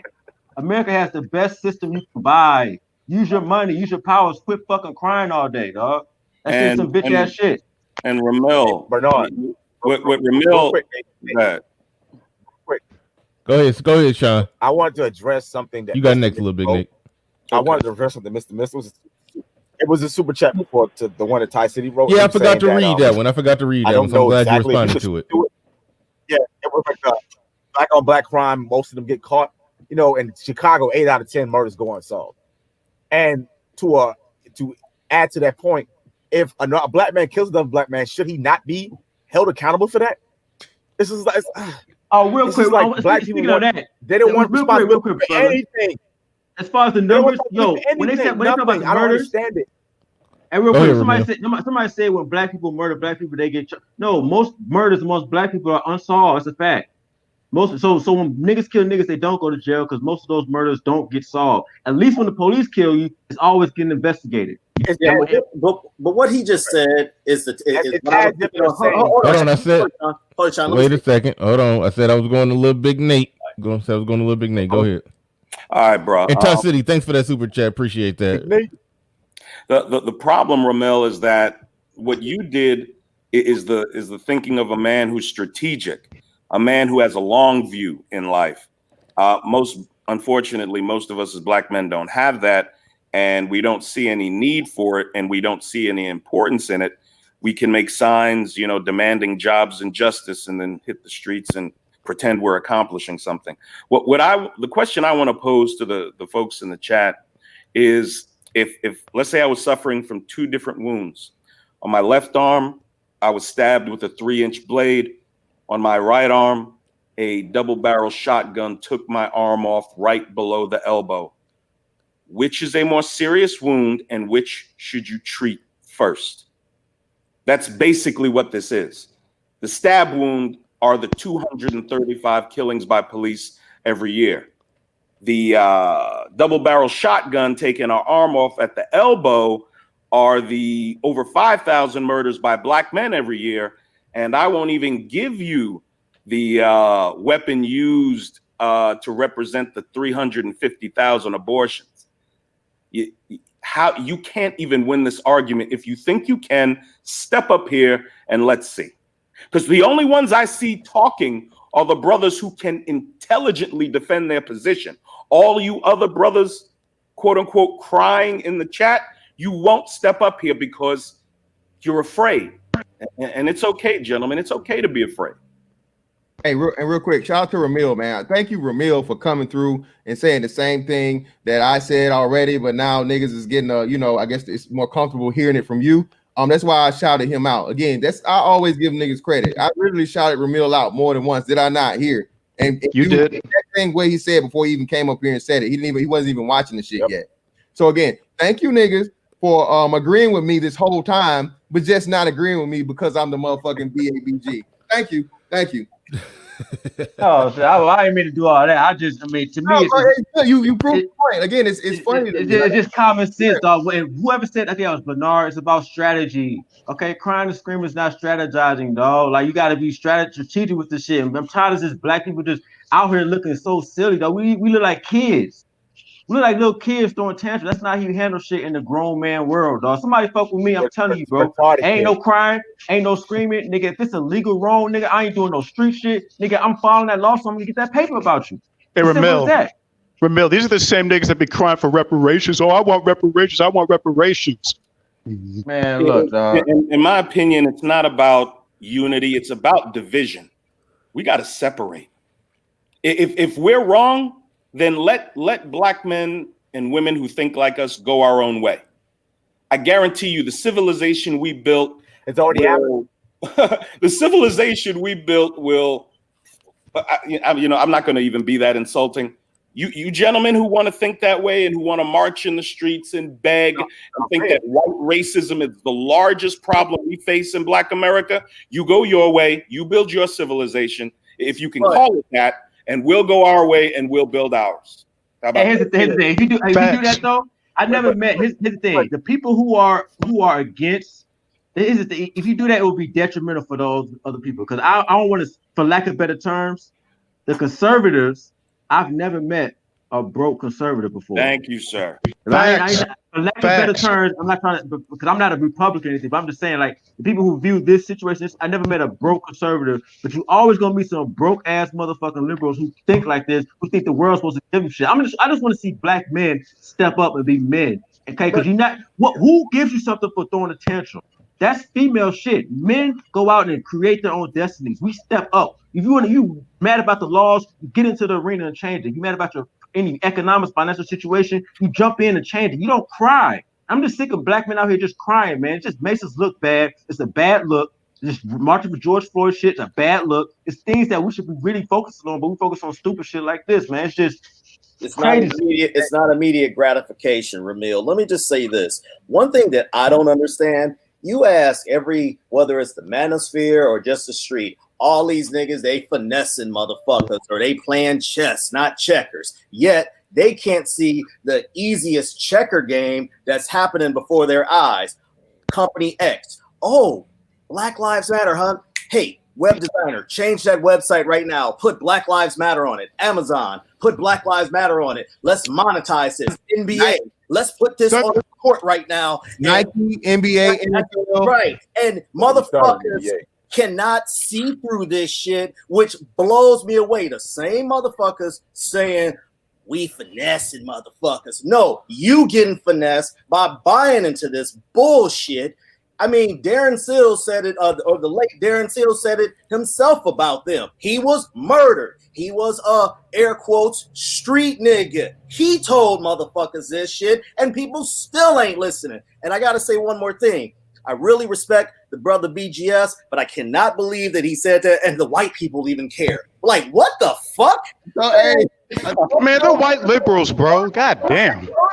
Hey, shout out to Chronicles of Judah, man. They want that hug, man. Y'all want that hug. Y'all want these motherfuckers to love you? Hold on a second. I'll end on this note. With that white people, or do you want the fucking the fellowship with your own people? Man? What's easier to mask? Mask your sense of apathy by not saying something, or hey, yeah, did you see my Facebook page? I liked that post that said Black Lives Matter too. Woo. Glad he doesn't think I'm a racist, even though I can't stand this black. Malcolm X warned us about this shit, y'all. Exactly. Y'all need to look at that speech that he made about the white liberals. The same people that y'all keep claiming that are racist, y'all the ones that are with these motherfuckers. And guess what, real quick? I'm saying this real quick. They're making money off of y'all niggas' emotions. And y'all looking stupid burning shit down. But y'all won't do that shit to the white communities, though. Y'all won't do that shit, though. But y'all will burn your own communities. So y'all motherfuckers a bunch of fucking hypocrites. Hey, let me hop in real quick. And hey, Dan, you brought up another great point too. Y'all niggas done gave the Democratic Party, because you know when you let all white folks come along and donate money to Black Lives Matter officially, and it all went to a fucking a Democratic fucking Act Blue. hundreds of millions of dollars hundreds of millions of dollars that are being funneled into politics versus the actual fucking black neighborhoods that these white folks claim to care about. So again, y'all got all this smoke for me from simply giving you the breakdown and the true fucking situation of what the fuck is going on here. Did the dude deserve to die for, again, what am I on, 4 million They times? don't care. Man. They don't care that you He not fucking deserve to die. I never once said the man deserved to die. But again, They don't care about facts. Had the man been on his purpose and fucking being not a fucking unproductive ass nigga, all right, we wouldn't be in this predicament. And instead of you guys always caping for the unproductive ass niggas, you don't promote the productive brothers. You don't do it. We have more time. Show me the last time again, man. And again, when a productive brother does something, then even he loses. So it's a lose-lose unless you a fucking ain't shit ass nigga. It doesn't. Man, real quick, fellas. Hold on. Roscoe, thank you for that super chat. I left it up there for a while. He said Floyd's own family didn't care enough to get him into rehab, yet they collected over 10 million due to his passing. How can we care more than they did? Aizen Sama came through with a super chat. Says each culture has its own problems, and they're focused on their own. Problem is that we want circumstances to change, not to actually change ourselves. Thank you very much for that super chat. You know what's Aizen Sama. I got a few more my bad. to get off here, so give me a second. Blitz 7094 says, fantastic, you're wrong. Black women want black men to scream at white boy on Game Changer channel. Well, he bringing that shit back up.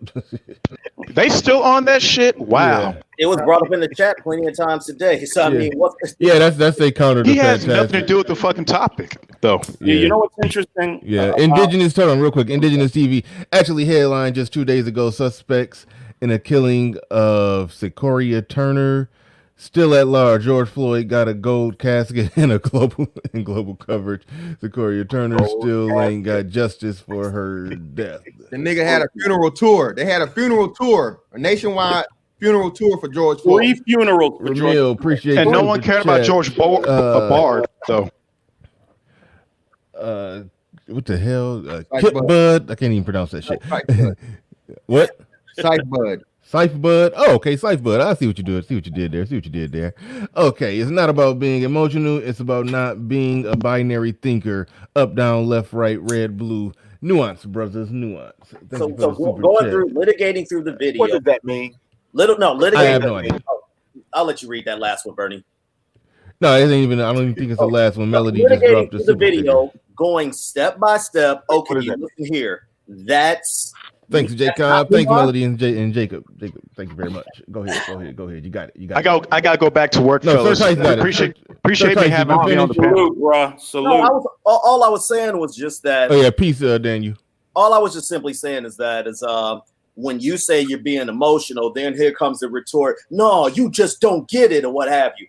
I mean, and I gotta echo this that Zero happened to mention. You had a panel, I want to say last night or night before, fantastic, that the conversations always go this way. If you don't agree with this particular point or what have you, you somehow don't understand, or you don't know, or you talking these white You're a coon. Don't get the coon. or you getting that from Fox News. I ain't watching. No, you're cool, bro. You're cool. I ain't watched Fox News for 3 motherfucking years.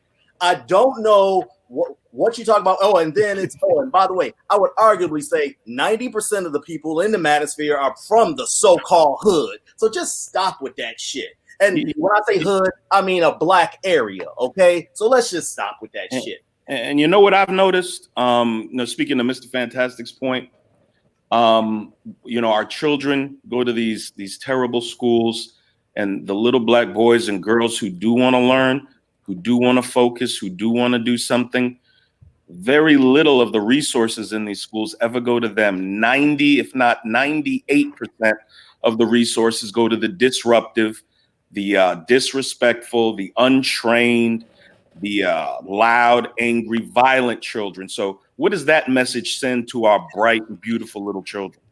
And then they grow older, the little black boys are ridiculed. The little black boys are ridiculed. The little black girls aren't interested in them. They're lames, they're cornies. They go to high school, it's much the same story. And then when these gentlemen go off and become extremely successful, You even call them names and insult them then. From the time our children are young, the very best and brightest of our babies get no acknowledgement, none. Hey, Nate, let me jump in real quickly. These That's children part of come the, home. that's part of the indoctrination. Oh, go. I said that's part of the indoctrination. Our children, they come But home. Sir Tyson, Nate, let me say this real quick. Sure, go ahead, bro. Well, I was gonna add to your point, Nate, that I remember this when I was young. I was like in middle school.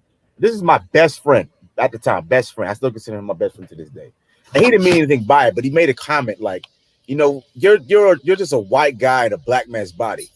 Why? Because I speak perfect English. Because I like to read. Exactly. And I'm curious, and I value knowledge. That's what you get. I've been called white my entire life, not because just because of where I speak and think. It's a cultural issue.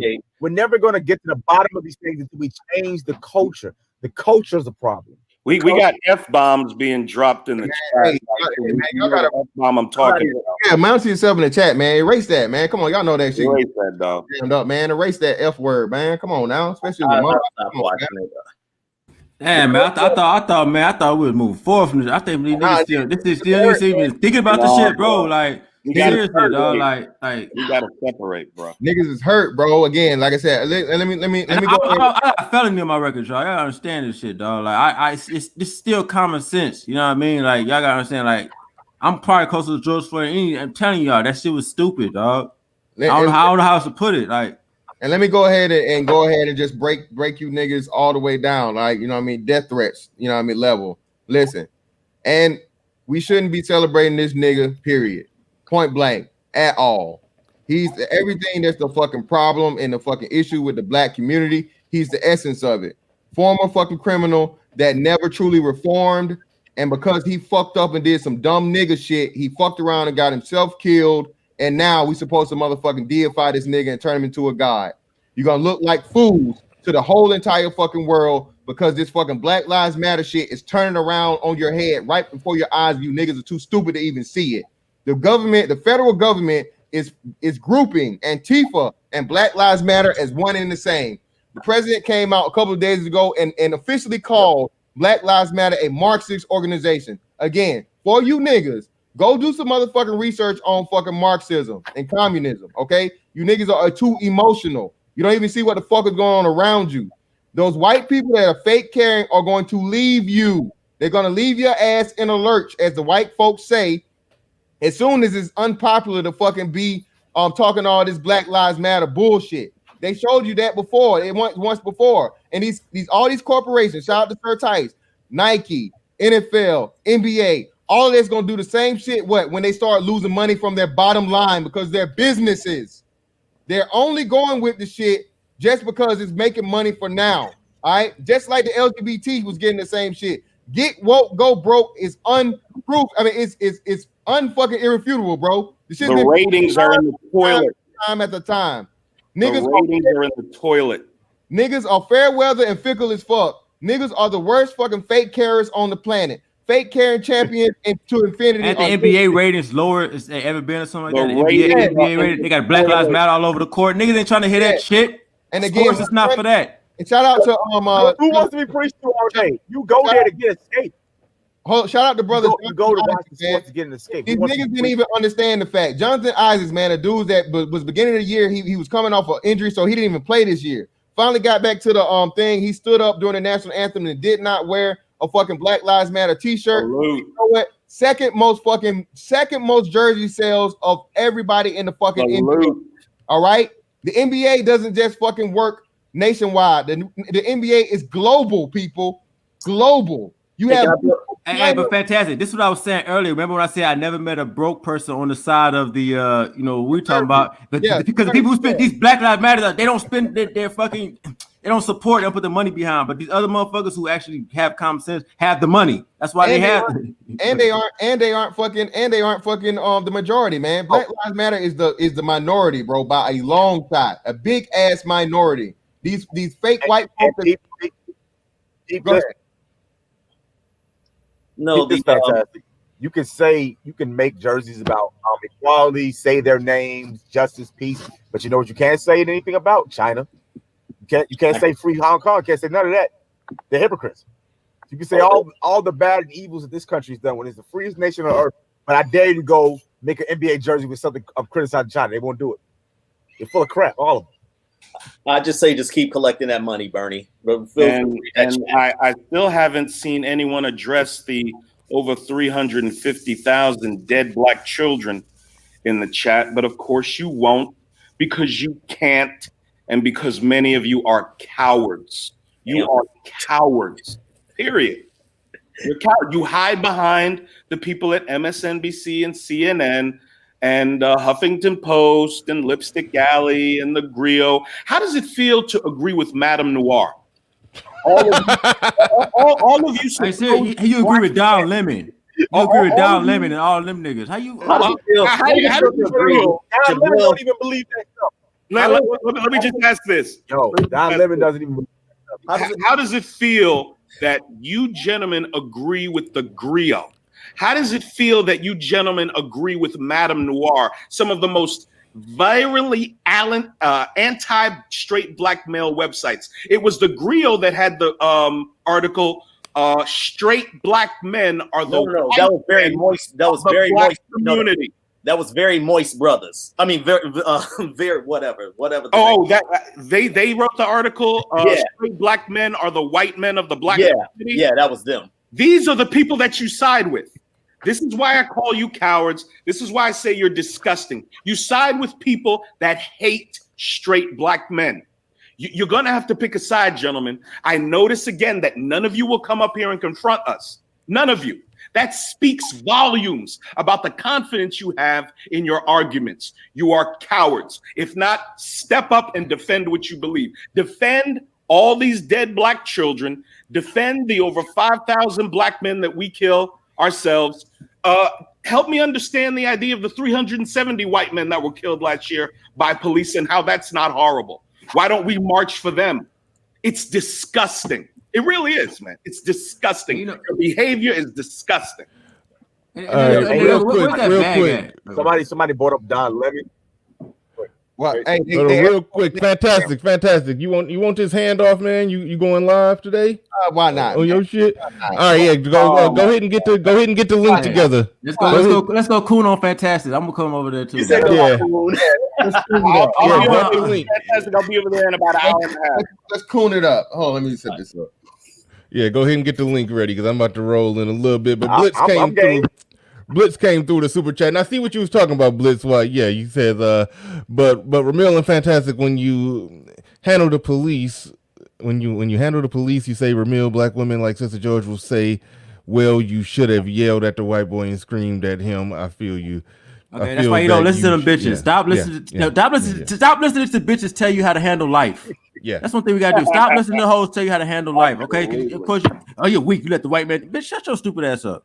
Because you're gonna get a nigga killed. That's how that nigga Fernando Castillo got killed. That bitch was running her fucking mouth. And then they get to cry. They get to be the center of attention. They get a check, and then they get the money, and they get a bag on your ass. They get a bag on you too. Sister George wants you to yell, so you get killed. Not Sister George. Shout out to her. But I'm saying that black woman wants you to yell, so that you get your ass killed. And she get that bag. That's what it is. Yeah. But I like the example you gave, how you explained how you just stayed calm and watched them fuck up. Watch them fuck up. Didn't say nothing about it. Nope. And then handle that shit in court like a damn man. That's and about to get some money from their ass. Yep, exactly. Strategic. Easy. That's how men think. We are problem solvers. That's how a man is supposed to think. And your political affiliation, it doesn't have a lot to do with it, but you're gonna have to let a certain set of principles undergird your life. If not, you are doomed. You are going to fall victim to all this stupid leftist bullshit that is constantly being shoved down your throat. I used to go years ago. Real quick, man. It costs. Let me say this real quick, because it costs $400 to file a federal lawsuit, y'all. That's it. It costs $400. You can sue anybody that you want. You can sue the police officer that stopped you. You can sue any for $400. That's all that separates you and justice, black man. We got to stop. We got to demystify this legal process so we can start understanding that we have remedies to life situations, whether some shit at your job or even some shit in real life. We got to start being the plaintiff and not being the defendant, seriously, so we can stop complaining. Because I'm telling you, once you start learning that, you're gonna stop complaining. You're gonna look at this system a whole different way, and this type of thinking is gonna stop. Trust, this victim mindhood will stop once more black men just read the basics of the law. I promise you. That's all I gotta say. Thanks, Bernard, for having me on. Yep, absolutely. Anytime. Noradine in the building. He says, "Hey, Bernard, just sent you a link to a video of a black man calling another black man at a gas station for nothing, but I guess black lives calling. I think y'all be having them little typos be fucking me up. I don't know what I don't know what you meant. I don't know what you meant there, but I guess explain that in the chat and I'll acknowledge it. But hey, y'all see, Fantastic got the link to his channel. He's setting it up over there, so y'all go over there right now. We about to shut this bad boy down. I'd like to thank everybody for coming out. Don't just log off. Just click the link. That's how you logging off today. Just click the link, doing a clean handoff to Fantastic. Take the same exact audience over there. We about to get up out of here. I'd like to thank everybody who came through. I'd like to thank Fantastic, who was the keynote speaker on the day and brought the heat like as he always do. Everybody who hit the super chat, the Catch app, like, subscribe, shared, all of y'all, nothing but respect and appreciate everybody. We out of here. Peace. Holla. Peace.